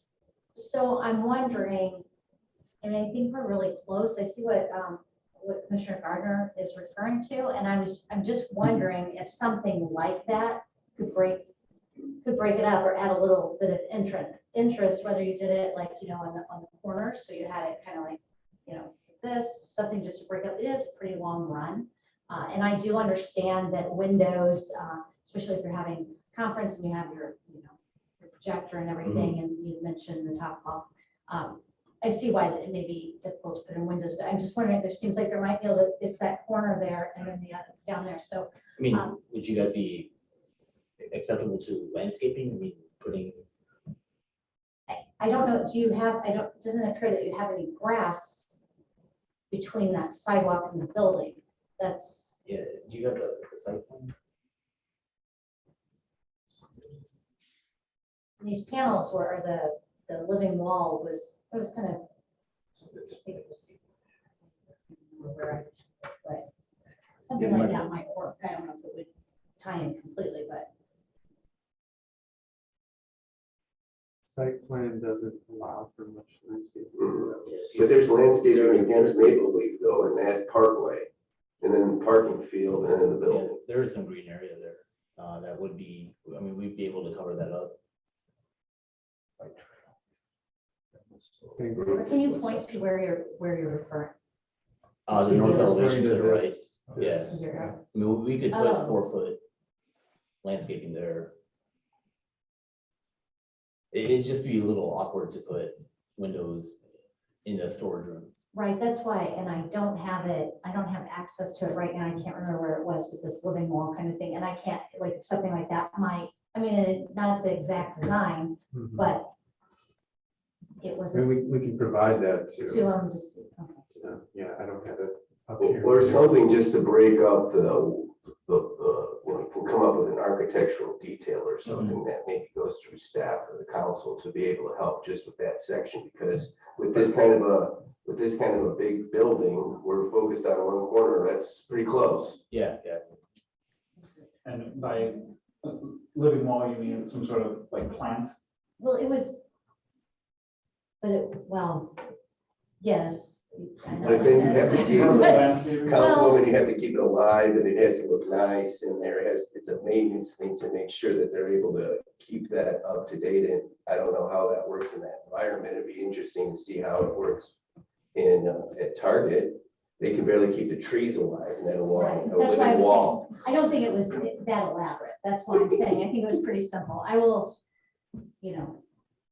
withdraw my I'm comment. more than acceptable to put landscaping up there to break it up, which I agree with that. That'll definitely add a different, take away from the eyesore, from all the brick. Okay, Yeah, I think part of the reason that wall gets important, as Councilor or Commissioner Gardner is saying, is Maple Leaf Boulevard. There are plans to have it be more of a thoroughfare. There will be more things built back in that part of town, and so. Yeah, I mean, Granted, Pepsi is on the north side. Ideally, I prefer less maintenance, so I mean, a full window. I'm not against that. I mean, I could put a few windows back there and just black them out. That could be treacherous for coyotes, I would just know. add that to the list. Okay, anything else for this young man? Thank you, sir. All right, next up, I'm going to open this up for a public hearing. This is a public hearing, so if anybody from the public section over there that would like to come up and talk, please do, or somebody on Zoom. We're still doing that, right, Tom? I see two people. I know Wendy, but Yeah. I'll start the clock on that. 1, 2, 3. The next one. All right, I'll close the public hearing, bring it back to the board. What say you? More development in Munster. It's a good thing. I'm really for the project. I guess the only thing I would ask is, and again, I'm not the architect, so that's why I was hoping to get enough input to the architect during the last month that you guys could come to something with here, but I'm fine with the plan. I would like to see, again, if it's 3 windows matching the top elevations, the top, 2 floors are in the 3 different windows just to match the pattern going down. But again, with that being said, I'm not the architect. Yeah, I mean, putting faux windows, we discussed that with the architect, and it's not a big deal. We could do that. I mean, if that's what you guys want, I mean, I could definitely put windows in there. I mean, you're talking just about the north elevation, right? Yeah, and that's what I'm concerned with, is, and really it's at north, whatever. The other spot's gonna be blocked up a little bit by your outdoor back seat. Yeah, I mean, area, so you have the yeah. stairwell, and then on the west elevation where the Hyatt has that reveal there, they're not acceptable to breaking that up. So the north elevation, we could definitely put faux windows there. Yeah, 1 or 2 would be fine. Yeah, I mean, we'd probably just match it for the upper floors, and then I'm not saying across the whole north elevation, but wherever we can. Tom, are you okay if we get this approved subject to your review? Love the full windows. The full windows Yeah, or a living wall or something that I meets. could put murals of you guys up there too. No, no, That's not gonna work. no. I would not vote. You don't have roof for Bill's head. All right, we got a requested approval of the development plan, and Bill's head's tired, so let's go.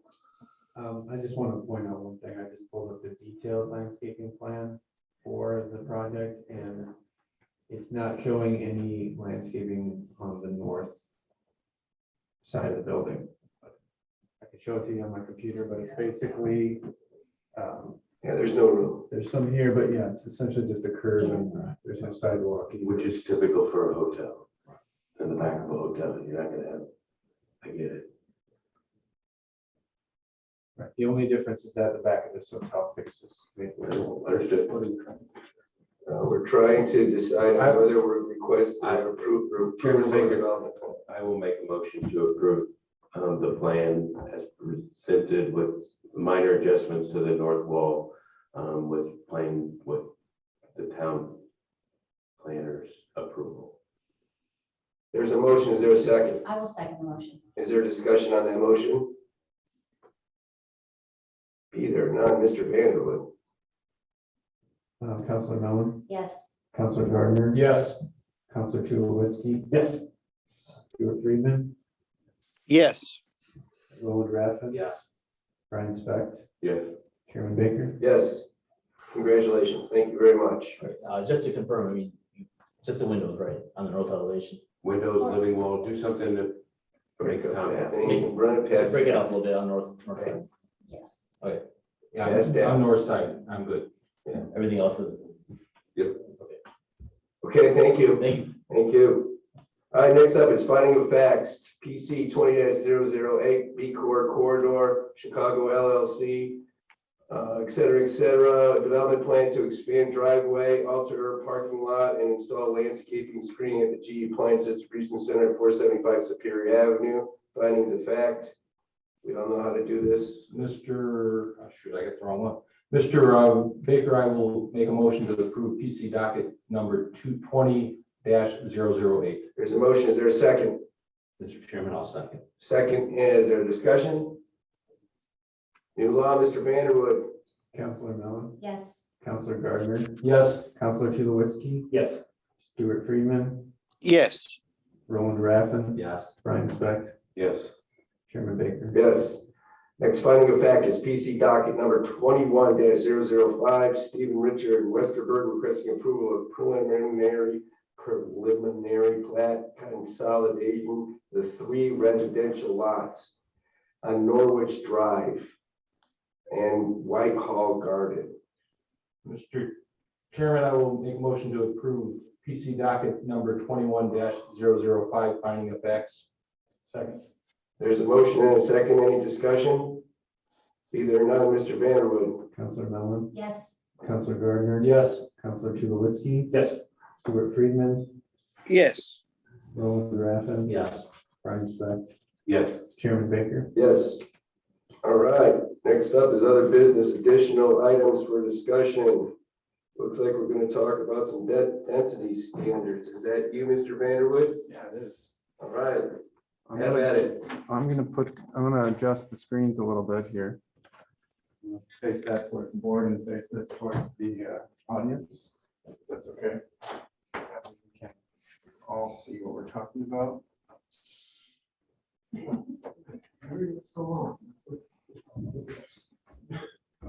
Notice everybody from the school board all sitting at the back of the class. It's pretty formal. Yeah, yeah. I know the feeling. Let's pull it off the wall here. Now I've got to find it.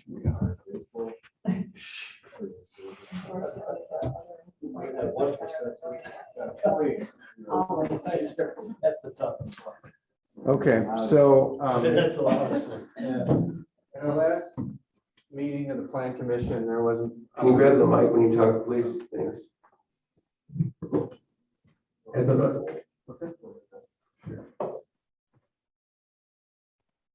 At the last meeting of the plan commission, there was a motion made and approved to take a look at our density standards for the CD4A, CD4B, and CD5 districts. And there was a little bit of trying to schedule a special meeting, and then it fell through, or we decided to cancel it and just come back and have a discussion at the board here of what exactly we permit and what exactly we allow for density in those districts, so that we could all sort of understand ourselves what we permit And then we can, once we understand those, we can talk about ways that we may or may not want to change those. So what I'm going to do tonight is, perfect timing, review the zoning code standards for residential uses in the CD4A, CD4B, and CD5 districts, specifically related to density. We're going to look at the location of those districts, the form that they take, so the form that buildings take in those districts, and then finally the approval process, because the approval process is where, in addition to the zoning standards, the plan commission and the town council may or may not be able to add conditions, provide their opinions, and ultimately say yes or no to any given project. So those are the things that I want to review with you tonight, and then I'm hoping to come out of this meeting with some specific direction from the Plan Commission as far as how you want us as staff to revise the zoning ordinance. What do you want us to look at? So just by way of background, the 2019 zoning code update occurred December 2019. It was the fruit of about a year's worth of work. And we were looking at the 2010 Munster zoning or Munster comprehensive plan. And then we did a number of public meetings. We met with different groups, stakeholders, residents. And based on that, we came up with these ideas for the form-based code, and we developed a new zoning map. We talk about density, and when we talk about density, I just want to provide you with the definitions from our zoning ordinance so that we understand how we regulate density and how we define it. And we measure it a little bit differently from a normal zoning ordinance, and we look at it as the number of density units within a standard measure of land area. So density units per acre is typically how you look at it. I say we do it a little bit differently because a density unit in our code also includes other types of uses besides residential. So typically you'll see a density of X number of dwelling units per acre. Well, we have density units, so that includes any commercial development that occurs on that lot. District density, that's just that calculation. Net site area, so when we look at the actual density, we're not looking at an overall piece of property. We're subtracting out any roads, any thoroughfares that would be part of that. And we're including roads, but we're not including the civic zones. So oftentimes you do exclude roads, but we don't. Go ahead. If we have these little questions, or should we Yeah, ask them? just stop me if you have any questions. So I do have one question about, you said density units, we calculate it as dwelling units plus commercial. So that goes into the density calculation. Is there any guidance on percent commercial versus percent dwelling? Not for the density measurement necessarily. It just has when we talk about, we'll go to the next slide, we'll talk about how it gets applied. But when it gets applied, because remember, it's a form-based code, so it's looking less at the actual uses in the buildings, and it's looking more at the form of the building. So that's why we include the commercial, because it could be commercial, it could be residential. Two buildings that look the same could have Exactly. fully residential or commercial and residential. Right, and we're trying to regulate what it looks like more than what's happening within it, though we do regulate use. So it's a bit of a hybrid situation for our code. And so just to be clear on that, where other municipalities, they would look at dwelling unit density. So if we look at density and there's commercial components with it in that same form, our numbers would look higher than they would if it was in the different municipalities. Is that correct? That's accurate, yeah. Thank you. Okay, so then finally, we talked about the CD4, CD4A, CD4B, and CD5 districts. Those are our mixed use districts, and they permit mixed use buildings. And that's how we define a mixed use building, right? So it's a mixture of typically a commercial use and a residential use. There's some additional restrictions that we have, which we'll talk about not at this slide, but the next, but And Tom, do we have mixed use examples in town, Centennial Village? Centennial Village is probably our only example. Be the Centennial Village, Building G, which is currently under construction. But that is something that we're looking to have more of in the future. And that's what we have, the zoning. That was the major change that we made. One of the major changes that we made with the 2019 zoning ordinance is we changed the commercial districts into mixed use districts. And what that means for us specifically in Munster is that we have mixed use buildings. Some other mixed use districts are mixed use in the sense that they would allow for a single family home next to a business, next to another single family home. They mix them horizontally. Our code was written so that we mix them vertically. So again, so we're talking about measuring density. We have what's called a maximum district density. And for those districts that we're talking about, that's shown here to be for the CD4 districts, 12 units per acre gross maximum. And for the CD5, it's 96 units per acre gross. So there's a pretty big difference between those two. But the one thing I want to point out is that we measure density for a development parcel. And a development parcel is an area of 80 acres or more. So I think that's something that we should just think about. Because when we're talking about a particular building, say, and we'll look at the Guy Costanza building later, we wouldn't look at the density of that one small development. We wouldn't say, well, are you meeting your 12 units, density units per acre of this? Tom, if you're looking at building G in Centennial Village, would it be a 4 or 5 density wise?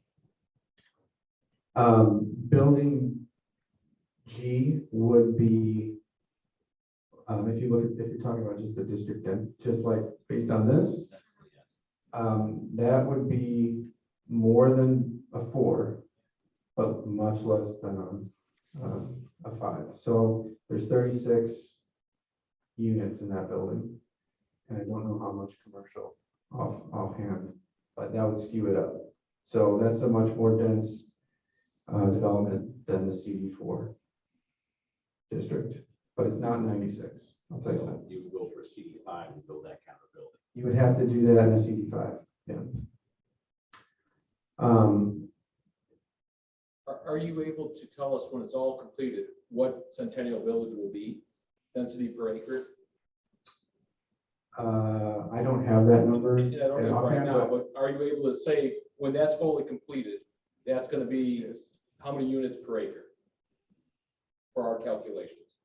Yeah, we will be able to know that. That's a knowable number. And I think we have in our development agreement with Matt Kimmel, a certain minimum number of units that he has to construct. That would be helpful for future conversations. Mm-hmm. And one of the things about density, just not to go off on a tangent here, but density does not necessarily give you the form that you want. So that's why we don't really regulate density, because you could have a very small building, very tall with a large parking lot. That's not really what we want. What we want is actually, I believe this is what we want, is the frontage, right? So we're really looking at the form. When the building's pulled up to the street, we want to have sufficient height so that it has a street wall. And we want to have active ground floor uses and some residential above that can support those uses. That was sort of the direction that we took when we did the zoning ordinance. We didn't want to necessarily measure the density, which is kind of abstract. We really wanted to narrow in on the character that we were looking for. In terms of calculating a commercial unit, if we take an example, the harvest room, is that one commercial unit? I believe 1,500 square feet equals one density unit. One that's in commercial, also in dwelling?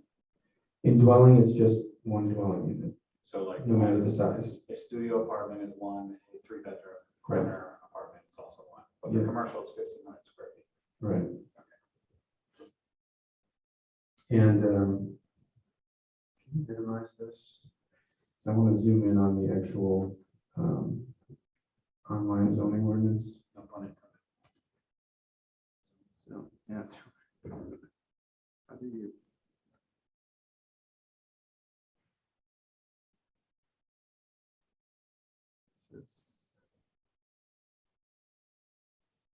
just hit like escape. So what you want to look at? Oh, I want to go online here to our website. And just if you're ever curious, just by the way, and you want to find our zoning ordinance. In case you have insomnia. So, can you see that?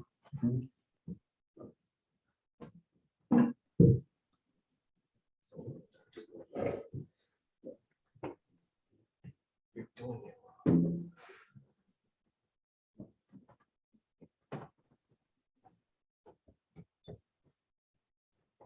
You can find our zoning map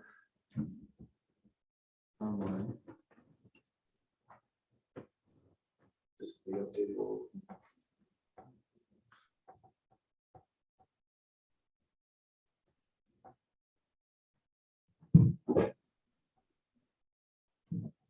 All right, so just so that we're all clear about what we're talking about here with these mixed use districts, so we'll talk about the location.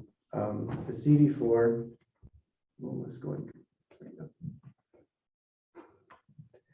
CD4A is the yellow color here. Okay, so this is Calumet Avenue, this is Ridge Road. This is the Ridge Road Commercial District, Calumet Avenue. This is Fisher Street, so this is Community Hospital here. This is all the medical offices down here. That's CD4A. The dark orange, okay, and then there's CD4A down here by Main Street, and then here on 45th Street. The CD4B is, and again, they're the same density levels. They're very similar. There's only some slight design differences in those two districts. There's a little more flexibility of design in the CD4B district, but that's here in Lansing Country Club. This is the Lake Business, not Lake Business Center, Midwest Central Industrial Park. So 3 Floyds is there, GE there, and then small area here along 45th by Providence Bank on the corner. That's Margot, and then this area here, which is the property owned by the Community Foundation, that's undeveloped. It's a greenfield here. So that's CD4A yellow, CD4B orange, and then the dark red is the CD5. So the CD5 is the 3 spots on the map around the train station, around the intersection of Calumet and Ridge, and then down here west of the Main Street train station. And again, the CD5 is the most intense use.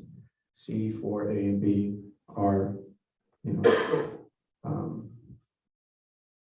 they're urban districts, but they're sort of low-rise urbanism. But Tom, yeah. Could you just go over what the kind of the diagonal lines in some of those districts mean?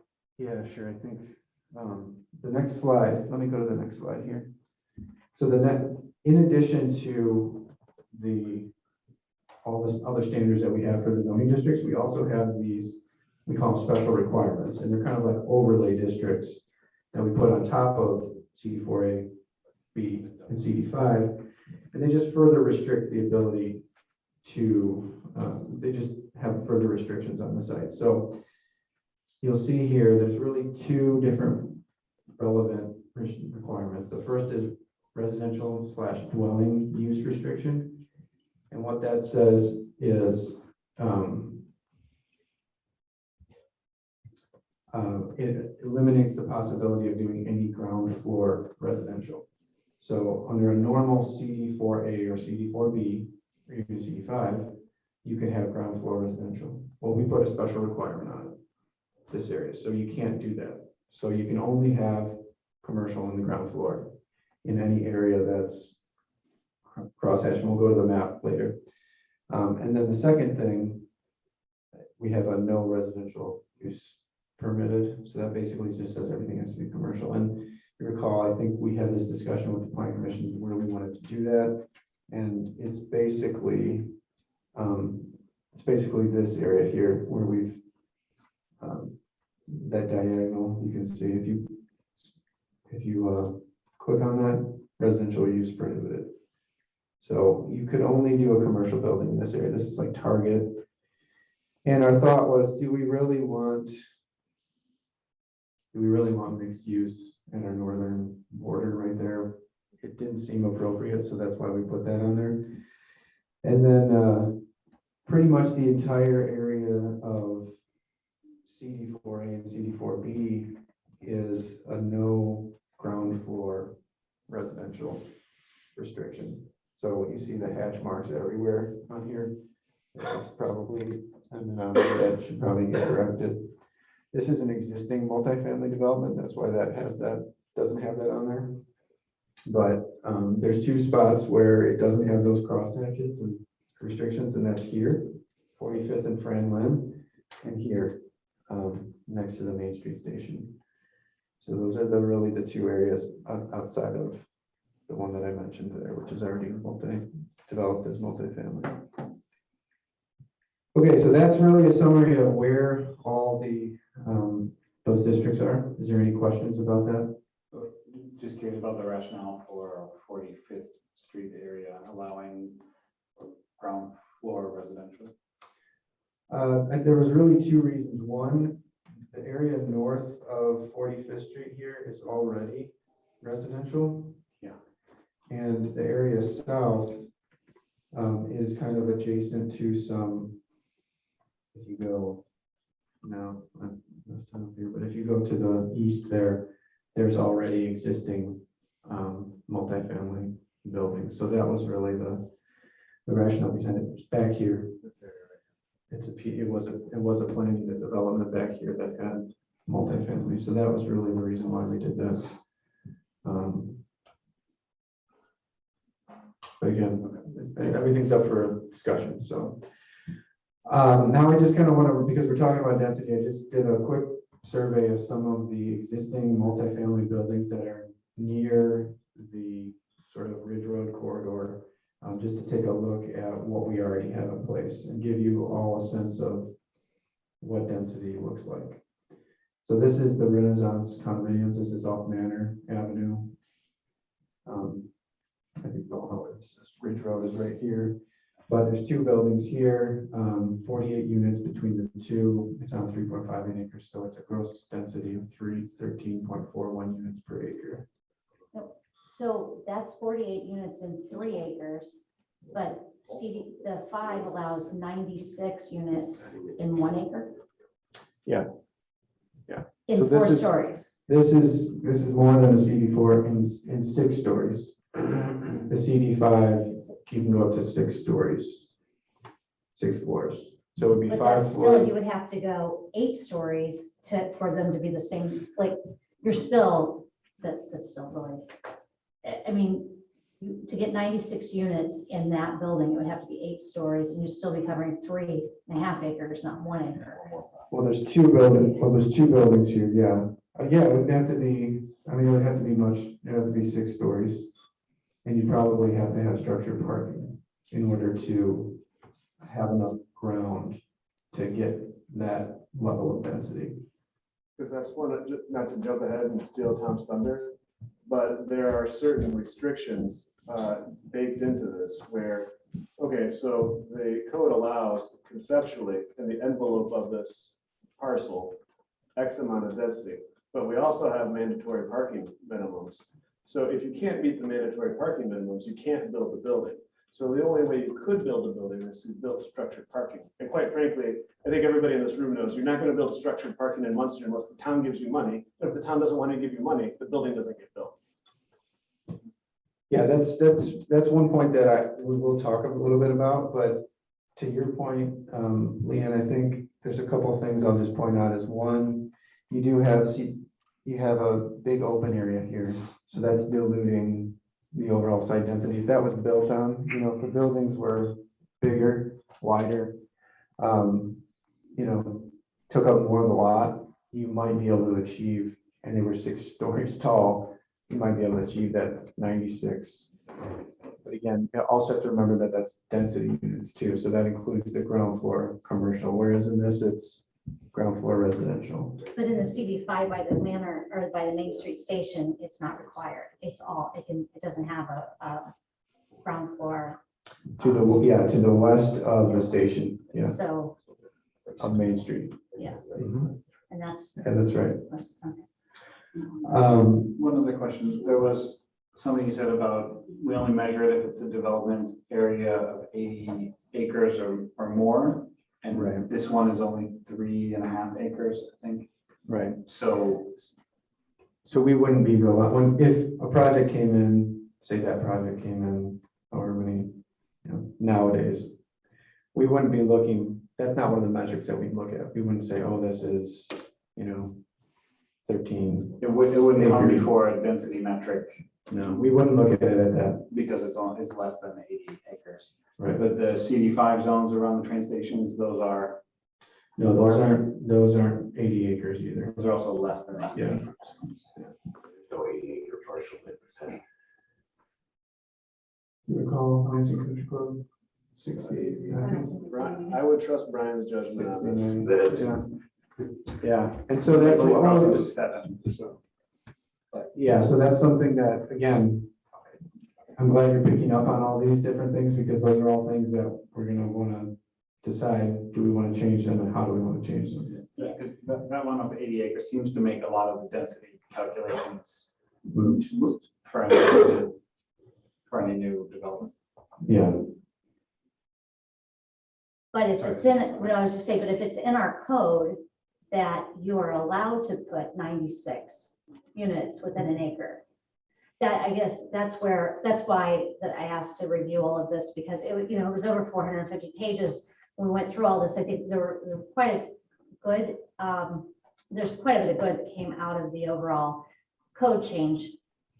But I'm just thinking about how, when you dive into it, I want to see, were you able to do that where you showed what would be the maximum amount of units, housing units that we would have if we were to fully develop the way it's written in our code? Because we wanted to make it easier so developers would say, I don't even have to question. It says I can do X, so therefore they're entitled to do X, right? yeah, and to be honest with you, that's a function of, when we're talking about a mixed-use building, it's a function of how large the individual units are. So if they did very small units, you could have a greater number of dwelling units. If you had larger, apartments or condos or whatever, then it would be fewer. Okay. Okay, so just going on there, I got 3 of these, so 3 more of these. So this is, if you're all familiar with this, this is along, this is behind the train station, so that's where the train station will be. This is, again, 33 units on 2 acres, so it's 15.5 units per acre. So that would not be allowed in the C4, B, or A. Not necessarily, but again, we're not doing that density calculation at the site level, so. Unless we change the 80 acre. Right. Yeah. Right. And then this is along Harrison Avenue. You've got 55 units on 3.7 acres, so 14.75 units per acre. And then finally, right across the street here, Sand Oak condominiums, 13.13 units per acre. So just to get a sense, these are all pretty much all 4-story buildings. That was our old standard, that 4 stories was the maximum in a multifamily district. It's still the case in the multifamily. Okay, so Councilman Gardner had taken some pictures of this development, which is going on in Orchard right now, and asked me to look at it and see what the density was for that. Okay. And based on the information that I found on their website, this is what they have. So this is 20 units per acre, and this is kind of what it looks like now. One thing I don't know is, I don't know if these are all mixed-use buildings or not. Some of them are, some of them are not. Yeah. So again, you're talking 20 units per acre, 3 stories. So, that's probably inform about what our CD4 A and B districts would look like. In terms of density, it's a little bit greater. Is quite a bit greater, I think. That's Yeah. 20 instead of 12. 12, yeah, Like 67%, 75. give or take.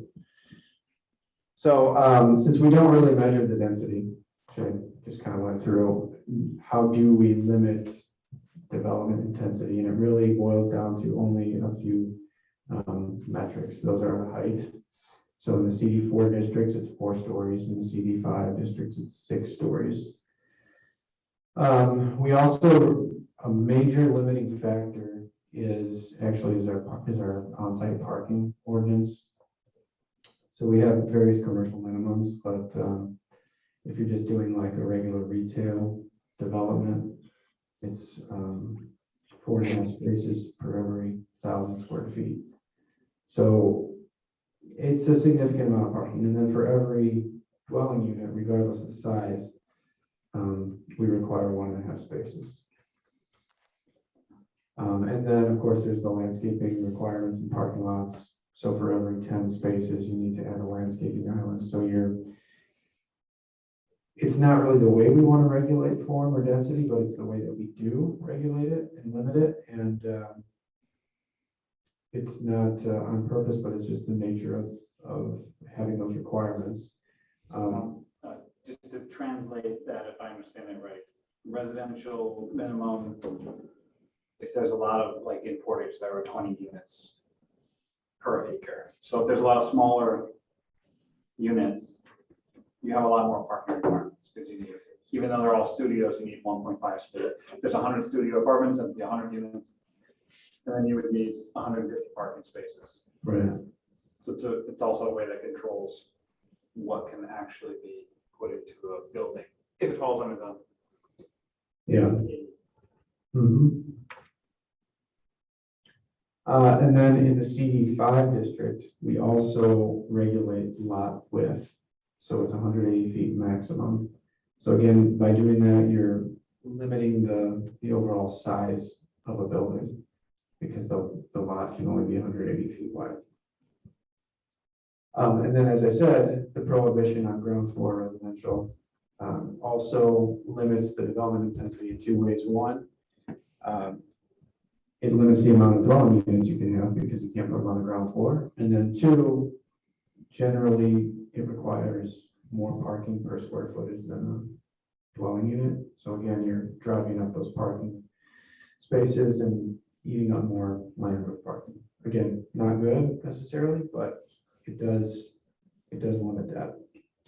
And what it actually does, kind of what Dustin was talking about, is it eats up so much land that once you get into that CD5 district, in order to really capture that level of density that we're talking about, 96 units, to even get close to that, you really have to start doing structured parking where you consolidate your parking and not just have it spread out across a surface parking lot, because by doing that, you won't leave any room for your building and you won't be able to get the number of units that you would need. All right, so this is a little exercise that I was thinking about just going through with you all, because this is the 407, 411 Ridge Road building that was just approved today. And you'll see that this is a half-acre lot. It was tabled. Oh, it's tabled, that's right. I think they wanted it approved. Yeah, right. They heard. They're not happy, by the way. No, they're not.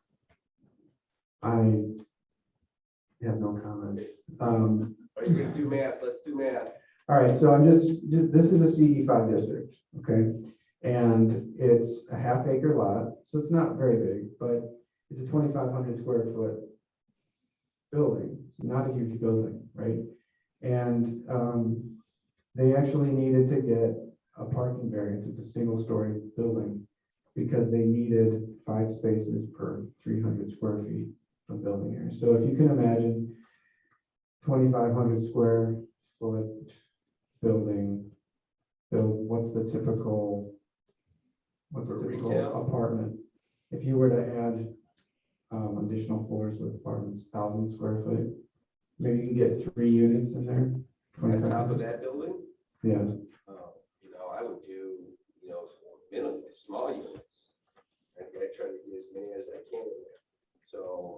2,500 feet times, 7, 3 for each floor, 4 maybe. So you get 4. Yeah, I've tried to go more floors up. With this, I'm going straight up. 3 units per floor. Go up 6 to 6 stories. I'm gonna do it, I'm gonna do. So that's 15 units. That's studios, efficiencies, Right. mini units. So 15. So 15 overall dwelling units. And 15 times 1.5 is 22 and a half. 22 and a half. And we round down on parking, so it would be 22. So you need to find space for another 22 spaces on this lot. That's what I'm saying. And that's how parking is really able to kind of unintentionally limit the ability to develop very densely in Munster. So they would need 42 spaces plus another 22, so you'd be at 64 spaces. Right, And they have 31. correct. So you're not getting any density. So that's a limiting factor, and it's probably not the best way because it's not an intentional way of limiting it, but it is there. So again, what it's doing in this district is it's really driving any significant development to have structured parking, because that's the only way that you can free up the square footage to build the number of units that you would want to build. So that's, any questions about that? Well, I just say, but if someone, if it's profitable, someone will do the math. If it's profitable, they'll do it. If it's structured parking, they'll do it. And, so you can't say it won't become that dense. I mean, it's No. because we're allowing it. So I guess that's where the whole question is here. How much density do we really need in the town? Do we really want it? And what effects is it going to have on the schools, our resources, our traffic, et cetera? Because once it happens to us, it's here. Right.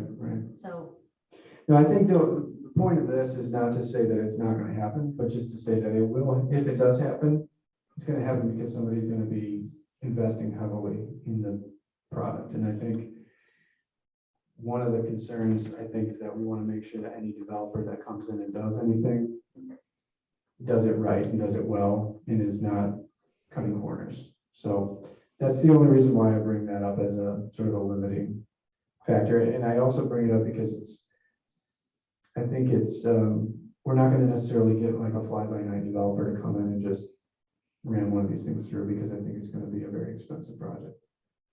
Tom, the firm that came up from Indianapolis that made a presentation on the Manor Street property, they had structured parking. Offhand, do you remember what that density would have been? it was 235 units, I believe. I don't know the acreage I don't and know the stuff. acreage either. I don't know. Clarity. Yeah. Yeah. That came up. That was definitely a CD5 level project. I don't remember the density on that. Are we saying we don't want that? That was just, I will say though, that was just a conceptual plan. Right. So we never really, it was never submitted to us for review or anything. It was really just given to basically me and Dustin. So to show you all and say, is this what you guys, are you interested in doing something like this? Roland, I think the other thing that was interesting, part of their business model was for the town to give them money to build that structured parking too. They weren't coming in here funding that themselves. Their business model, wherever they go, is for to get a subsidy from the town to do that. And I think that's kind of what I'm hearing a little bit of is when you get into structured parking, you're talking about a big development, and either it's town doing that or a much larger development. Councilman, every developer is gonna come and want money. Yeah. Period. Yeah. Whether it's for structured parking or stormwater or any other infrastructure, they're gonna want scratch from the town. But I mean, back to the density, I thought the whole thing of the TOD was to have that density around the train station. So now we don't want that? Well, I'm questioning whether we do or not, because I think we missed a big step. We didn't include the school board. We have several members here. We didn't include them in any of those discussions. And frankly, if the density, let's say someone comes in and they do a big project, well, the school would have to, I assume, that you would look at how many people you need to accommodate now. So you would have your classes go back up to those 31, 32 per classroom, which all the parents hated. in order, so then you have to plan the new building, you have to do a capital improvement, you have to build onto the existing. So we're opening a big can of worms that, But we did this for over a year and a half. I mean, they all could have came too and talked about it. I mean, we went through this significant amounts of discussion and what was going to happen with NERC and Nick D and everybody else and bringing the train. I mean, but I don't think that changes, but, so that's all well and good, but you still have the problem of, I got this many classrooms and now I've got X amount of hundreds of more people to put in them. If they can't, they can't. Or our school, so that's why, I just think I've been, from what I've been hearing, the density, the urban planners push the density. The RDA is not pushing density. They're not necessarily pushing it. I don't think, just to be clear, anybody's pushing this. This is the result of feedback that we received from a very involved public engagement process, right? So, how it folds out here, this is what we heard that people wanted. And so this was the document that was workshopped, that was then showed to the public. The Planning Commission and Town Council said, what do you think about this? And Leanne's right, it's a huge document, right? So certainly you're not going to go through a fine tooth comb, but it was like, here, what do you think about this? What kind of buildings do you want? What size of buildings do you want? And we're not married to this at all. Like, this is choose your own adventure. This is our privilege and our right and responsibility to constantly review it and amend. But I don't want there to be a perception that this is kind of like snuck through under the radar, because I don't think that that's fair to all the people who came out to all those engagement sessions who penned all their comments, who went through. So sure, let's change it. It's cool. But it's not something that I would characterize as being foisted upon the schools or foisted upon the Planning Commission or the Town Council. Well, no, it doesn't, but I will say, when we showed all those pictures, all that public engagement, the things that people liked the most were the cute homes up close to the street, the pair, like the row homes. It wasn't, I remember it from the train discussion too. Something that looks like CD5, people were like, no, thank you. So, that's why I want to take a deeper dive into this before it happens to us. We always say we want to, I think that we've always developed the town. We've developed well. When I look around us, I mean, there's some things that others have that we don't, and I'm glad we don't.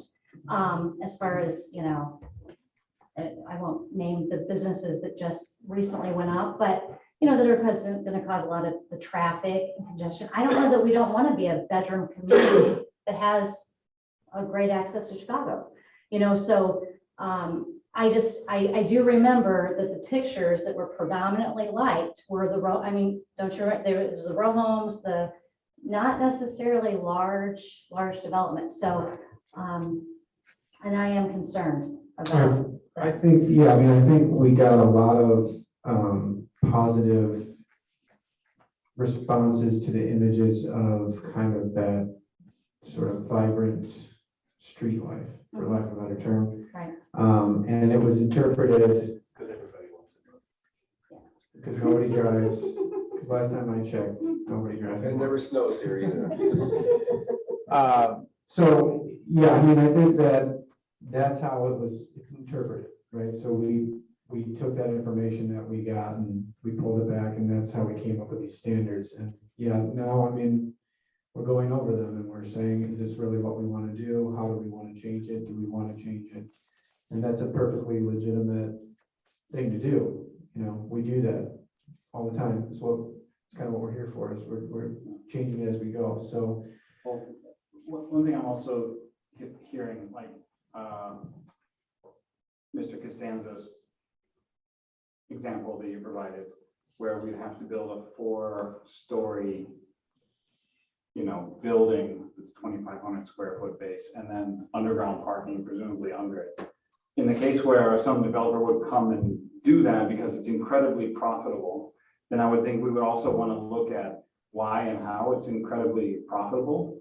Because decisions for development, you want to take a holistic view to consider the schools, the traffic, the public infrastructure, and then also the economic aspects of developing in town, because we want to have a streetscape that everyone loves, and we want to develop lots of things in town, which are going to cost a lot of money. And so, you know, we're funded by property taxes, so we'd have to look at what the heck are they doing to make it profitable, and what would be the town's benefit of that as well. So I just think it's a holistic decision that you would make, and there's a lot of controls around parking.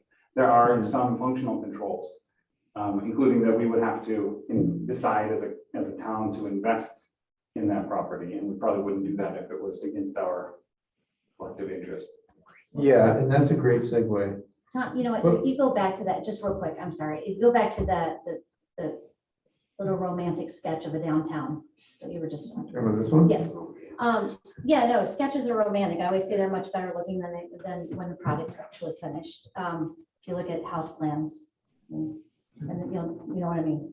But anyway, the tallest building there is 3 stories. We've said it can be 4 stories in CD4. So it's like there you see it's 3, then it's 2, then it's 1, 3. This is what, I mean, not that you don't have to read what all is it, because I read what's in it, but I mean, these are the feelings that I think that people were giving feedback on. That's cute. That looks like, you know, Well, a point. So And I think I wouldn't necessarily assume because we have a limit that's this high that everyone's going to build to that. Our commercial districts have always had a 4-story height maximum. We don't have really any 4-story buildings in along Ridge Road, along Calumet Avenue. It just wasn't, the numbers didn't work for them to hit that maximum.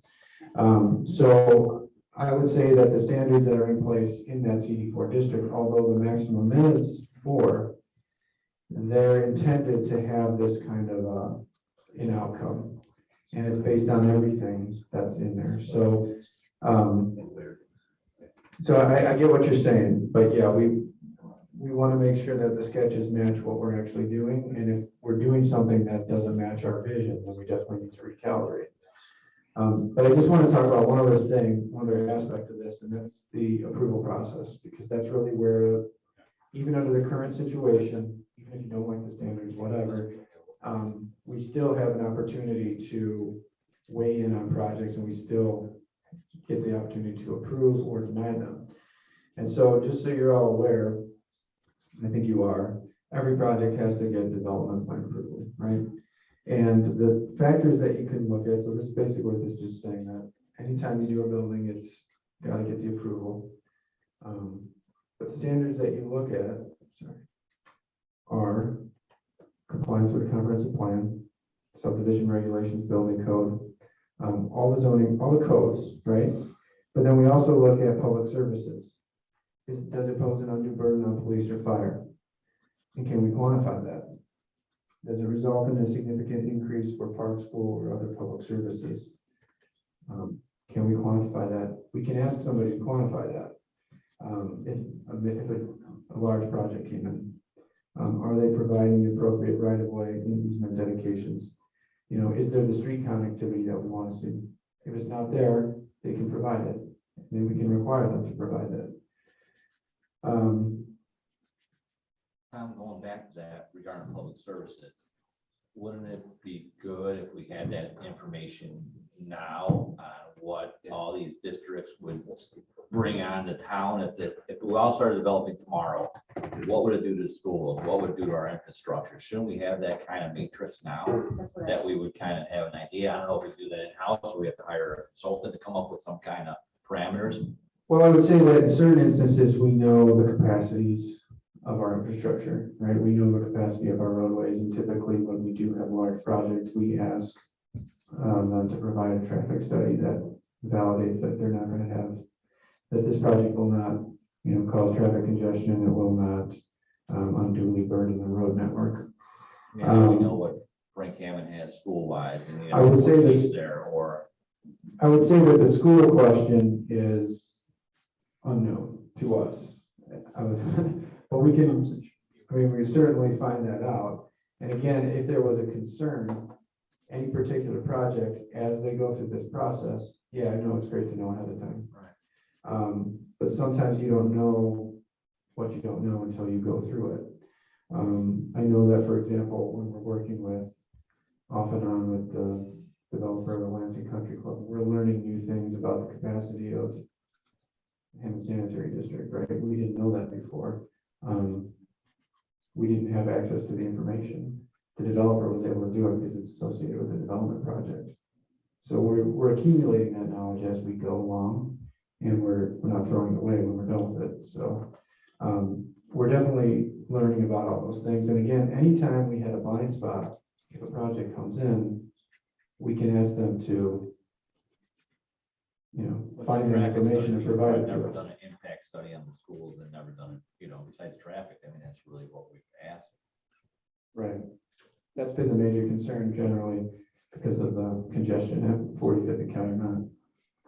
I think you're pointing to something interesting. Absent information, everyone who's interested makes up assumptions. And usually as human beings, we make up assumptions that get us fired up. The school board can probably attest to that in the past week or 2 weeks. And thank you for what you're doing for us. So I think it's quite interesting if we could look at, we have certain overlays on the maps. It might be a nice municipal planning exercise in the CD4A for B5, CD5 districts. Like, what is the percent utilization we're at from some of these important metrics like Hammond Sanitary District or police or fire or schools or roadways? Then we have a sense of looking at you could look at the map and say, oh, this one is almost full right here. This one is not almost full right here. And so you have a sense when someone already comes in, or part of the benefit that I've seen from the zoning is developers don't come. No one's coming to build warehouses or things that are not allowed or are really deterred here. And so some of that information up front lets someone know, because they don't want to invest a lot of money in building plans that aren't going to work because we don't have the school capacity, we don't have a plan to expand that school capacity, or we don't have the roads, it's going to be too much traffic. Or if you do that, then you need to do this building and that's going to cost so much money. So I think that would be an interesting sort of, not only interesting, but also useful overlay to have on the town so we know if, so we know what's likely to come in, and it would make it easier for us to say to people who are trying to do something that won't fit, we know already this sort of thing is going to fit. Does that make sense? Tom, we've done things in the past where a developer came in and they had to add parkland, right, or buy parkland, right, and improve intersections. Is there anything that if something came in, they had to give a fee to help offset new pupils in the school? We don't have a school impact fee. We do have a required land dedication for residential subdivisions. And which is really, and the payment for that is really small. The fee in lieu is very low. Yeah, I think when Dave Katona did his subdivision, it was 25 grand to the school. I don't even think it was 2,500. It was very low. So that's another. I mean, that's something that we could. Well, and don't forget that the TIF has an impact on the schools. So if you're going to talk about, you have to, keep the entire project, the entire holistic aspect of what's going on as a part of what they're going to do. You can't pick and choose when this is going to be important. I mean, are we pro-development? Are we not pro-development? What do we want to do again for these particular parts of town? What do we want to see? And I thought that's what we did. And if we want to change it, that's fine. That's part of the evolution and the process of doing it. But one size doesn't fit all. My opinion. I think the best decisions are, I agree with you, the best decisions are made as holistically as possible. And you don't want to make it too complex, but also not too simple. So but we still get to the point, Councilman, where every time a development comes up, we do this and we just look at that development. Yeah, that's what we do. Because we don't have this sort of, holistic calculation. That's what was the evolution. Do that calculation, it changes daily. So how? People have babies, people die, people remove them. One family moves, Guy who The puts up school a huge district- apartment The school complex district, and never, everything if like that. one family sells their house and a new family moves in, they have, one family may have 3 kids, the other family has 8 kids. So you do that study and it's a picture in time. It's not gonna tell you something 6 months or 9 months down the I would road. say you would probably make assumptions about how many people. I try not to assume. I know what happens when I assume. I guess, well, and just one thing, and this is for Dave. One of my concerns is we've always been able, like you said, we can look at all of these things and say, oh, okay, does this project, how does it impact X, Y, Z? So maybe we'll say no. But if it's allowed in the code, because the big thing was, let's make this clear that first, the big thing in the beginning was what materials you can use. So the company that wants to come in and build a cinder block building, they're not even going to bother. If they look at that and they say, forget it, Munster's not for me. But if this is, and I'm going to go back to that 96, however you say that it may not be 96 because of parking, but let's say somehow we get 96 dwellings on an acre.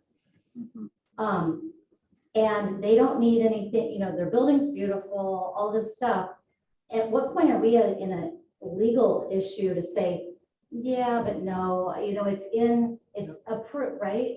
So I like the approach that we've taken, and maybe it makes you tired, Bill, and me tired, and being here for a long time. But I think we've done a pretty decent job at developing the town and being very meticulous and not letting things, as we always say, happen to us. And so I'm just afraid if they come in with that, it's beautiful. And we have, what can we say to say no? Can I Yeah, just see, ask you a just said you question? can't. Well, can I ask a question? What, Wait, the night guy can stand it. He met everything. well, I think, No, well, well, there was the issue of it had been taken. We didn't review I mean, what it he had been- put in front of us. Yeah. We've only looked at it for a year and a half. First day I saw the building elevations. Right. if a project came in, we reviewed it, it met all the standards in zoning ordinance, had no adverse impacts on traffic, no impacts on our utilities or our infrastructure, and no impacts on the school, and it was beautiful, on what basis would we want to deny it? Because No, that's what we need to figure out, and that's why we would. right. I'm saying, can we even ask those questions though? Because it doesn't say in the code, you can build 96 per acre as long as we don't think you affect all these other things. That's what I'm saying. Well, yeah, this is also in the code is what I'm saying, is that this is the review criteria for that development plan. So we could say that, we could say yes, we understand that this meets these standards here, but we also have this ability to quantify some of the impacts and say, well, you're going to cause a traffic jam at this intersection, you need to put in a turn lane. Or you need to, I'll give you an example, probably the most recent one that comes to mind is the Lansing Country Club project, where they did a study and they determined that Fisher Street will not have the capacity to accommodate their traffic. So they're gonna have to widen it or do something. Dunkin' Donuts at the corner of Main and Calumet, they had to put in a median. That was part of the development plan approval, because it was determined that it would cause unsafe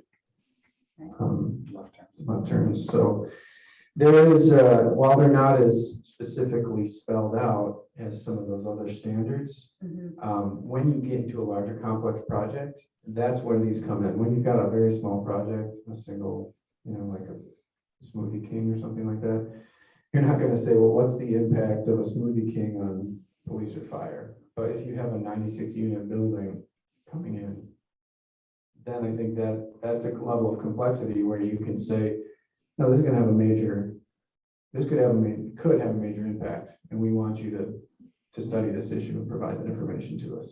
I'm just saying that is there, and that's kind of why I wanted to include this, just so that you all could see that some of those checks are in there. There are all these other supplemental development standards that we don't really go into usually because we're dealing with small projects. They only really come into play when you get into a much larger, much more complex project. And in these, this is item C 1 through 8. If you go back to B, is it wise to have more specificity? I mean, undue burden is up for, it's pretty subjective.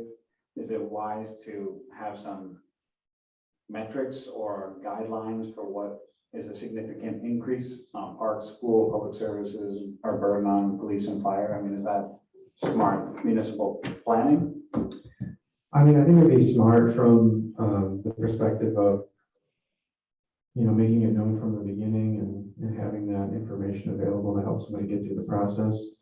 I'm pretty sure that, Dave, you can correct me if I'm wrong, but from a legal perspective, I think we can make findings that, traffic congestion at an intersection is an undue burden. We can define that how we want to. Although, of late, appellate courts have been leaning towards making it simpler to come in with a development. In other words, they're requiring the towns to prove, for example, that the applicant or the developer didn't meet the requirements, especially in subdivision control. I mean, the cases just simply say if they've met the requirements, you have no choice. And I know, Leanne, that's what you're thinking on some of these things. So how do you protect the town if the density doesn't look like it works or the impact is too great in a community? What do we do to protect the town? You have to make all of your requirements simpler, easily understood.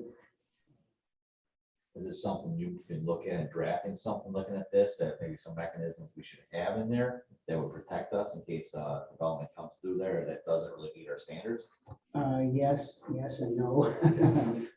Like Tom said, we just went through 450 pages of One yes, of course, you can change it. One example that was helpful from last spring around Castle Estates is the cul-de-sac, right? There was guidance. I'm not sure if it was I think what was in our code was that we must comply with the fire department standards and international fire department standards, which dictated how long a cul-de-sac could be, how many feet it could be.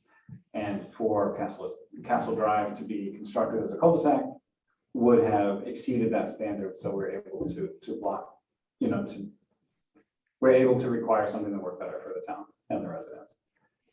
So that's those sort of standards for fire, police, school, public services. If we could start to incorporate some of that, I think that ought to hold up better in court.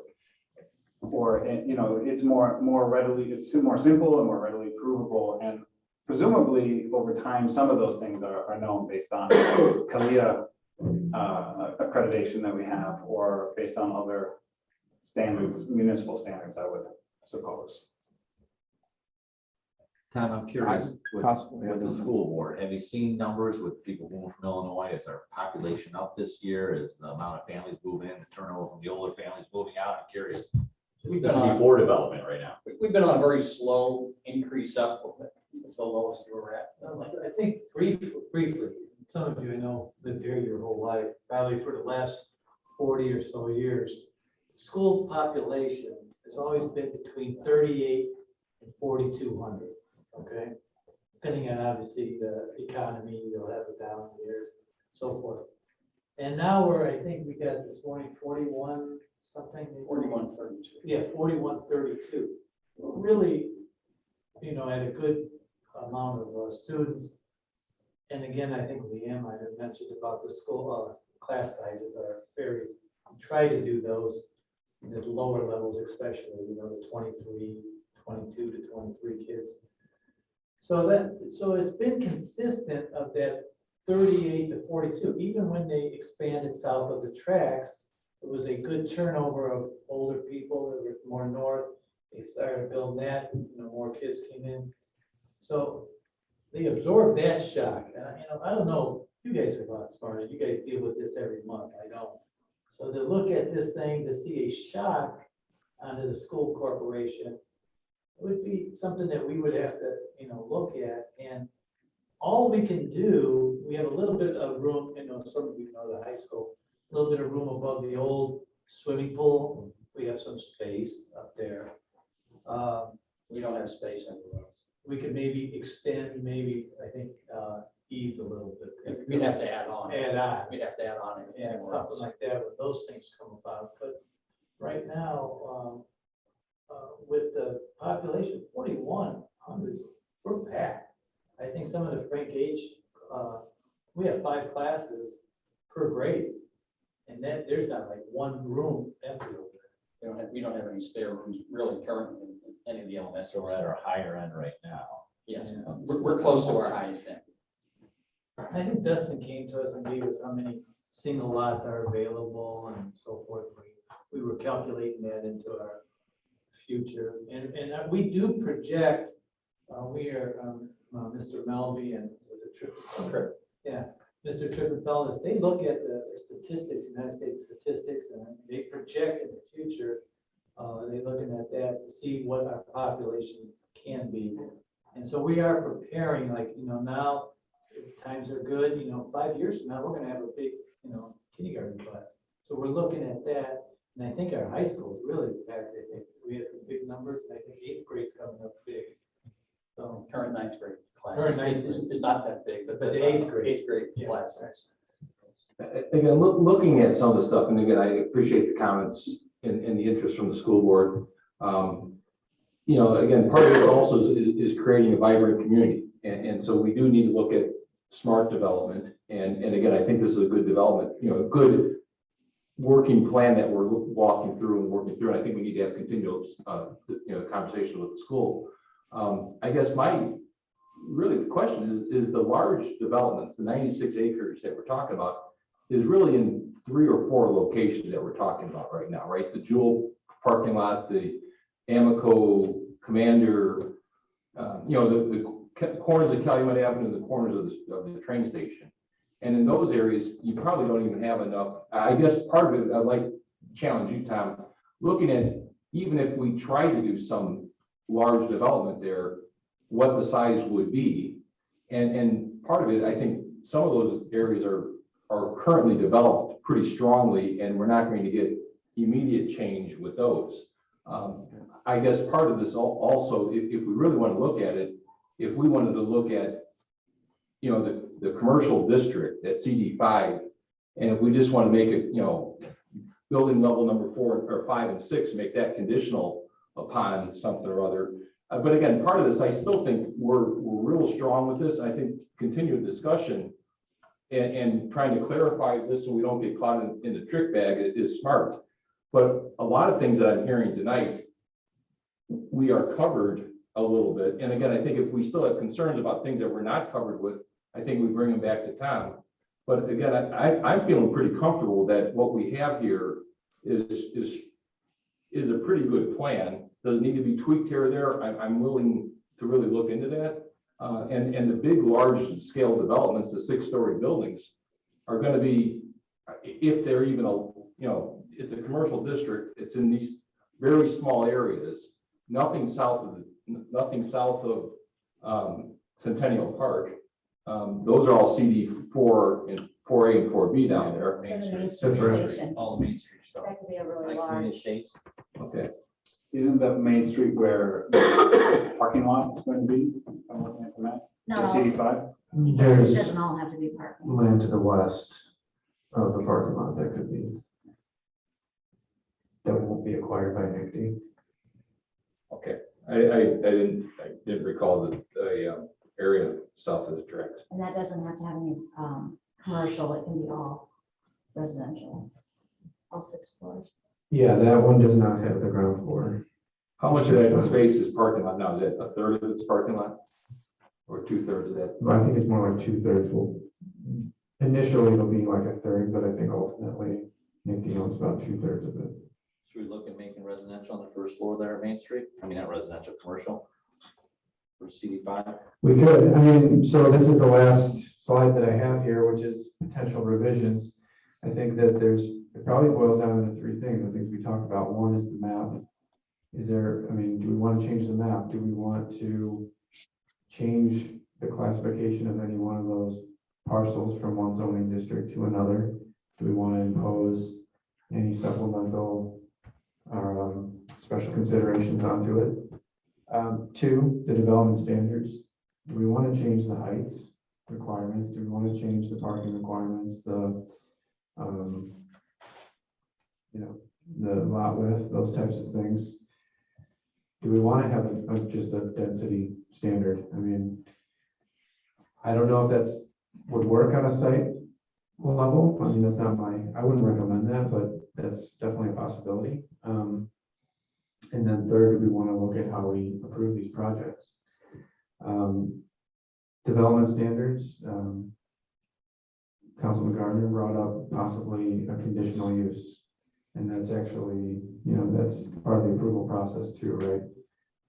One of the things that Dustin and I just kind of chatted about briefly, we haven't put up a lot of thought into it, was if we made the 5th and the 6th story in a CD5 district a conditional use. So you could be allowed 4 stories by right, but to add a 5th or a 6th story, you have to go through the additional process of appearing before the Board of Zoning Appeals, presenting your case, testing to all those, answering all those questions that you have to answer when you do a conditional use, dealing with, well, how does it impact the community?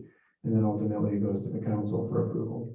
Yeah, another way to approach that, just based on the feedback that I've heard and the concerns is, again, I think you're right that a parcel by parcel ADU measurement probably is not the most effective way, but tying it to say anything of a greater density magnitude than say a CD4A or B. So right now that's 12 or 13. Say if you want to go above a density factor of 20, I'm sorry, it's a conditional use. You got to go through the hoops. So again, so you didn't do what, when I asked, like, if you could show what, like, those empty lots would look like if they were developed fully, you couldn't. Which ones? I had asked for those that were out there that were CD4, so there's all that land, like the Harley Davidsons for sale. How many you could get? I mean, like I said, it depends on the number of, it depends on the size of the units. And we don't really regulate that. So if you had smaller units, micro units, you could have a lot more dwelling units. You also have that lot more parking. You have more parking though. Right, but so I guess, well, I know we're coming to an end here, but I just heard the schools say we're pretty much full. So if we know we can't absorb hardly any more kids, why would we want to even put in our code that we can have all these these mixed use developments? Because I will tell you that I've heard more people make their decisions to move to Munster because of the size of the school. I love the size of Munster High School. There's a reason why I didn't move to Briar Ridge. It's because I didn't want to go to Lake Central and I didn't know how the rules would be. Could I go? You know what I mean? So there's something to be said. We've got something kind of cool in Munster and we're looking at maybe just throwing that out and go, well, we'll just keep adding under our school. So I don't really want to be, I think if you make the commercial on the first floor of everything in town, that limits density at the school, right? And gives the developer an option of, adding the 2nd, 3rd, and 4th floor. And I think if you want to do a conditional on 5th or 6th, that's a BZA process. Yeah, I mean, that would still increase the amount of density. It would increase the residential density. I mean, not that it's not a possibility, but I think that generally speaking, these types of buildings are not inhabited by families. but you can't prohibit families.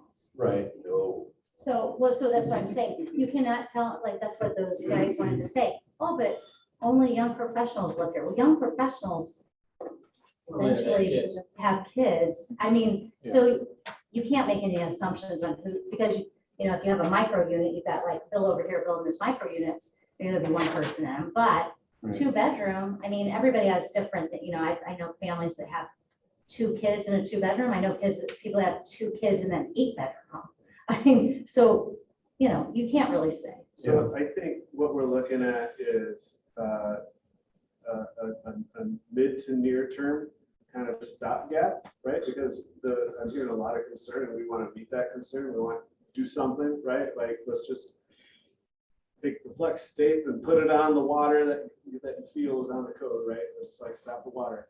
And I think what we got to have, if we're operating under the assumption that the schools are at capacity and there's no appetite to expand the schools are what the schools are, and that's the rock in the river, then I think we have a real philosophical conversation about what we can be within the confines of the town. And that's a really productive conversation because we've identified the most important thing, right? So the most important thing is making sure that no more school buildings are built. We like the size, everything is great.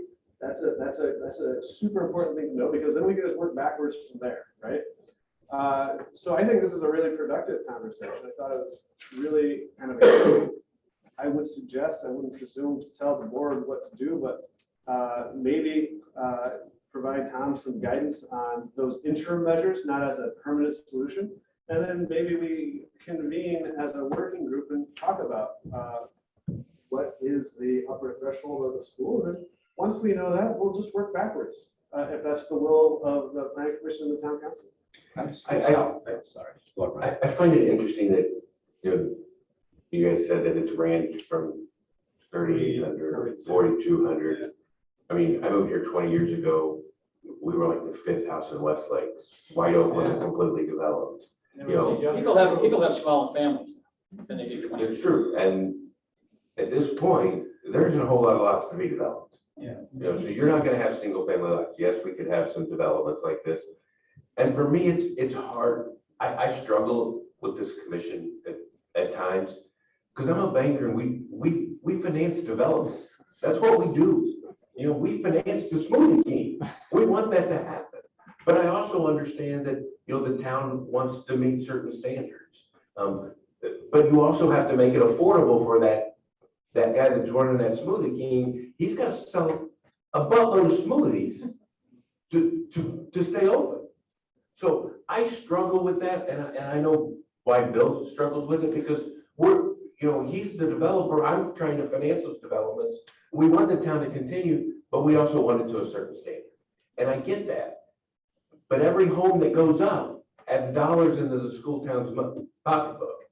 And it finances adding more teachers, and it finances adding more aides and stuff. So there's a happy medium that we have to find there. And if the school district has stayed from 38 to 4,200 through all the development we've had, what makes us think that it's all of a sudden going to go to 5,000 students when there's very little land to be developed? So I kind of struggle with that. I completely understand Leanne's concern because I don't want 96 apartments on a 1 acre building. Absolutely do not want that. But I also want development to come into town because her husband tells me we've got too much liquidity and we need to make loans. I can't make loans if there's no developments. So, it's.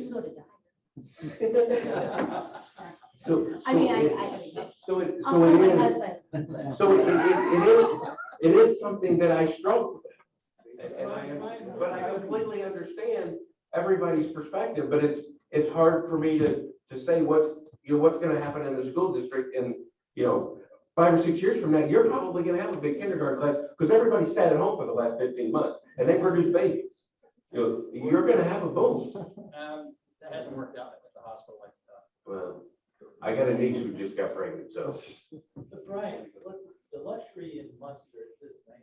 We talk about this. Down south, your Crown Points, your Lake Central, all of a sudden a farm, 500-acre farm sold, and they're putting up, boom, we need an elementary school. We got to put it on. Those, they can't project nothing down there. They're just going a year to year on those. We got to project it. And I talked to Mr. Baker when I first got on the board. He gave me a little lesson there. I hope it was beneficial. He didn't charge us, whatever, but anyway, we can project. That's the luxury we have. That we now can look at our numbers, see what we're going to be similar, up 100, down 100, whatever. In the next few years, we're looking at those numbers. Down there, they can't do that. Because that's going to pop up and they're done. They're, Well, Crown Point built that huge school a few years ago, and they're already outgrown. Right. They tell you in school board referendum, when you go build a new high school like Crown Point, put all your luxuries in there. Put your swimming pool, put your football fields, soccer fields, all of that. Just build just enough classrooms. Because when you go back to the public and you're saying, I need more money, it's for classrooms. Right. They'll be there. So that's what their problem. That's why they're Crown Points. The minute they open, they needed more classrooms. And I think, Mr. Speck, it's actually really, sorry if I mispronounced your name. It's a healthy tension to have within you and within this board as well. We want to develop things here. We want to right-size schools here. We want to protect this. That's to me is like the holistic, healthy, productive tension that we're working with here. As I'm listening, also it points to the need for, I think, an update to our comprehensive plan, which is about 10 years old. That's one of the development standards, I think, under Title A, A or B. Does it comply with the comprehensive plan? Because it's a big conversation. It's not just a planning commission conversation that we're having. And you want you have too much liquidity or whatever. You want to make more loans. We also want people to walk on the streets that make it look like that picture. Bill's wanted that for years. And they I haven't think yet. we have, that's the thing, I don't think we have a lack of people though, there's just not the inviting atmosphere yet. And that's going to cost $34 million for the streetscape. We know, Yeah, even but without, right? So we need to also, there's a big economic question that we need to consider as we're doing that. And I think this was productive tonight. I heard conditional use for 5 and 6 stories or above the CD4A. I think there were some good ideas that we can enhance the plan. The no residential on the first floor. That's also a good a suggestion that I think helps us shore up this. And also within the standards, what do we mean by a burden on the schools? But there's a saying, and I used to do IT consulting, you don't have the IT department determine what the business is going to do. You have the business determine what it wants to become, and then you build the systems to support it. If we had said, our schools can support this, we don't want to make any changes, we probably wouldn't have expanded Elliott and built to the south or whatever happened down there. So I think the first place is a comprehensive plan, and then to give us even some more controls in the code so that we don't get stuck in a sort of legal issue where we have to build something that nobody wants. That's my final thought of this. Mike, is there any more slides to go through? No, that was the last one. Okay. Again, I'm well spent, but I'm happy that there's no more slides. And I think comments that were made, Mr. Tulowitzki said, I think is fine. I think, again, if we, hopefully there's been enough feedback to staff that you can kind of conjure up something here, but I have nothing else to say. Anybody else? Y'all have anything? I guess one thing I would just say, good rule of thumb, and it's held because it's the school town in town for years. About 1 in 5 residents is going to end up being a student in a given year. So if you add 1,000 residents, you're going to add 200 students. When do you think the 2020 census numbers are going to filter down into the town of Integrity? I have no idea. That's a big number, right? It's a big day. Should be happening anytime soon. Do you know, Dustin? No? Nothing through the public sector is filtering in, and when we're going to see those numbers. Huge impact. My understanding is September. Yeah. That's what I'm hearing downstate.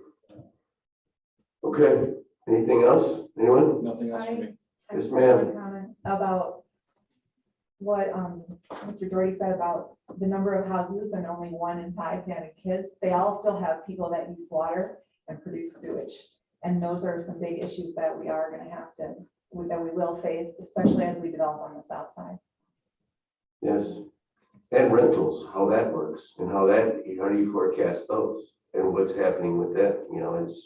That's an ongoing thing we talk about significantly as well. And Julie, are those like calculations that can be made as a way to help inform constraints? So we did 2 or 3 years ago, SEH did a study of the Midwest lift station, which is a sanitary sewer station on the corner of County Met and 45th.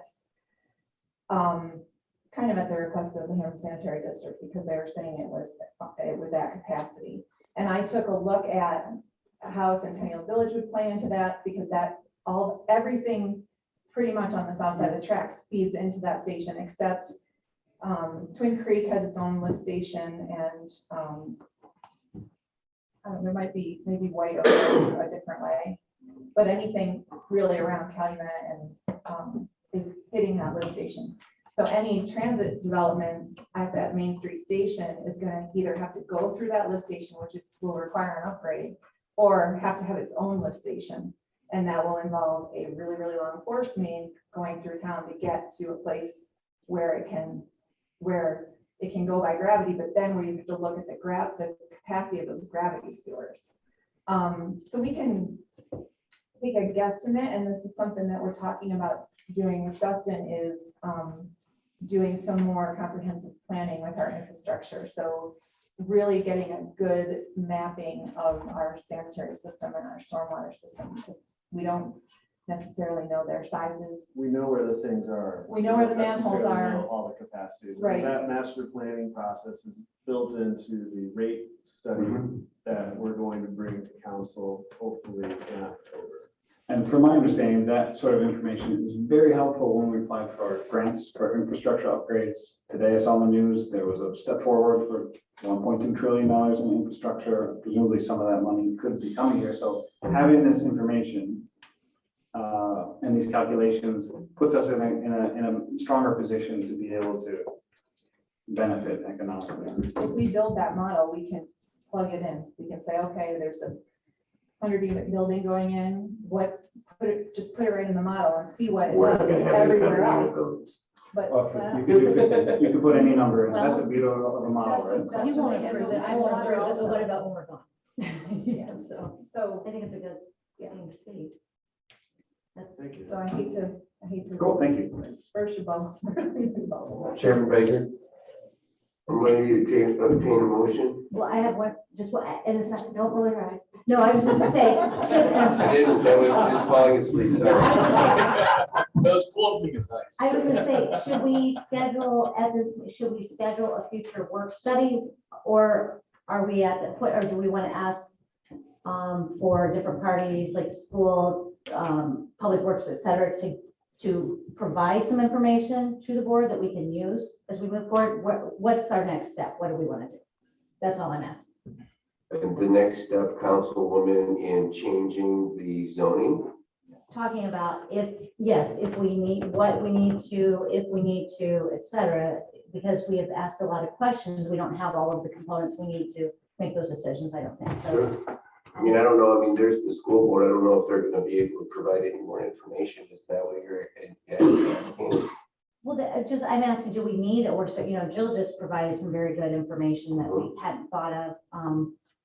Maybe when we were doing this. It seems to me like there's a lot of conversation, a lot of information, and a lot of, if I were the town staff, I would probably have some work to go out to figure out even what I would need to do to start to build a model and build a picture. And then at that point, it seems like a work study would be appropriate. In fact, I might, yeah.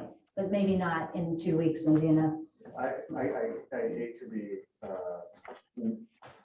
I don't want this to be perceived as negative. I think, but that water modeling is a big project. Okay. That stormwater and sewer modeling, those are significant projects, those master plan documents. I sense the urgency. So if you want to let staff take a crack at just putting in some interim controls to respond to that urgency, I think that would be an appropriate step. And certainly conversations always good, more conversations better. But in terms of like bringing deliverables, I just want to set expectations to be realistic. I think those are important things to know. They're knowable things, but the time frame to know them is more like, 8-9 months for water modeling. We have to pass a rate that will allow us to pay for those things, because right now we don't have the money to do that. To do water modeling. Yeah. Yeah. Okay, so can we say that you come back with some ideas on putting the stopgaps in here Oh, yeah, for sure. the next? Absolutely. That's Plan totally commission? reasonable. Yes. And can I say, if the school board has, or We'll Jill, get you if some you have anything, projections. if you want to throw anything, send it to, I guess, Bill is the president of the plan, Tom, Dustin, and then Andy is the president of the council. Sure. I would suggest. I guess the other thing I would almost ask from the school too is in the last 10 years, you know, if you've gone from 38 to 4,200 students, you guys have added classrooms over the years too. You know, where was the pupil size classroom in 2000, 2010, 2015, 2020? And see where we're trending with it that way too, because I think there has been some additional classrooms built over the years and things like that too. So again, I just want to make sure we are looking at numbers over from an historical standpoint, that we know where we're at, and that we're, you know, yeah, we all want to be at 20 students per classroom. But there's sometimes, and our schools have been very good with 25 students at times too. And again, Sometimes when there's the third. yeah, and my kids were in those classes too. So, so again, it's just, I think we need to have maybe a little bit of a historical picture from the school too. But then Chuck, I would say, I would like to go to the community and find out what do they want their schools to look like, because we may not have a vision, but just like you're representing, what do the community want the town to look like? What do the residents want our schools to look like? Do they want bigger class sizes? Are they willing to do that to get more tax dollars? I don't know. So we would have to also do some investigating on that. Understandable. We'll stay in the non-heated meetings over here. We'll let you guys handle that. So. Chairman Baker. Anything else? No. Entertain a motion. I make a motion to adjourn. I'll second. All right, new rule. Tom? Councilor Millen? No. Vice Chair. Councilor Yes. Gardner? Yes. Councilor Tulowitzki? Yes. Stuart Friedman? Yes. I'm in Fred watching. Very good, Stu. Roland? Yes. I would. Ryan? Yeah. Baker? Yes. All right, next meeting, September 14th, 2021. Thank you for helping make this a better place to live. Thank you. Bye. Good night. Thank you. Thank you all. Thank you.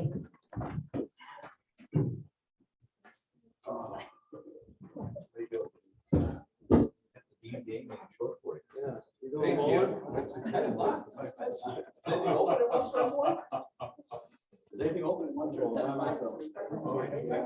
Is there anything open? Johnny?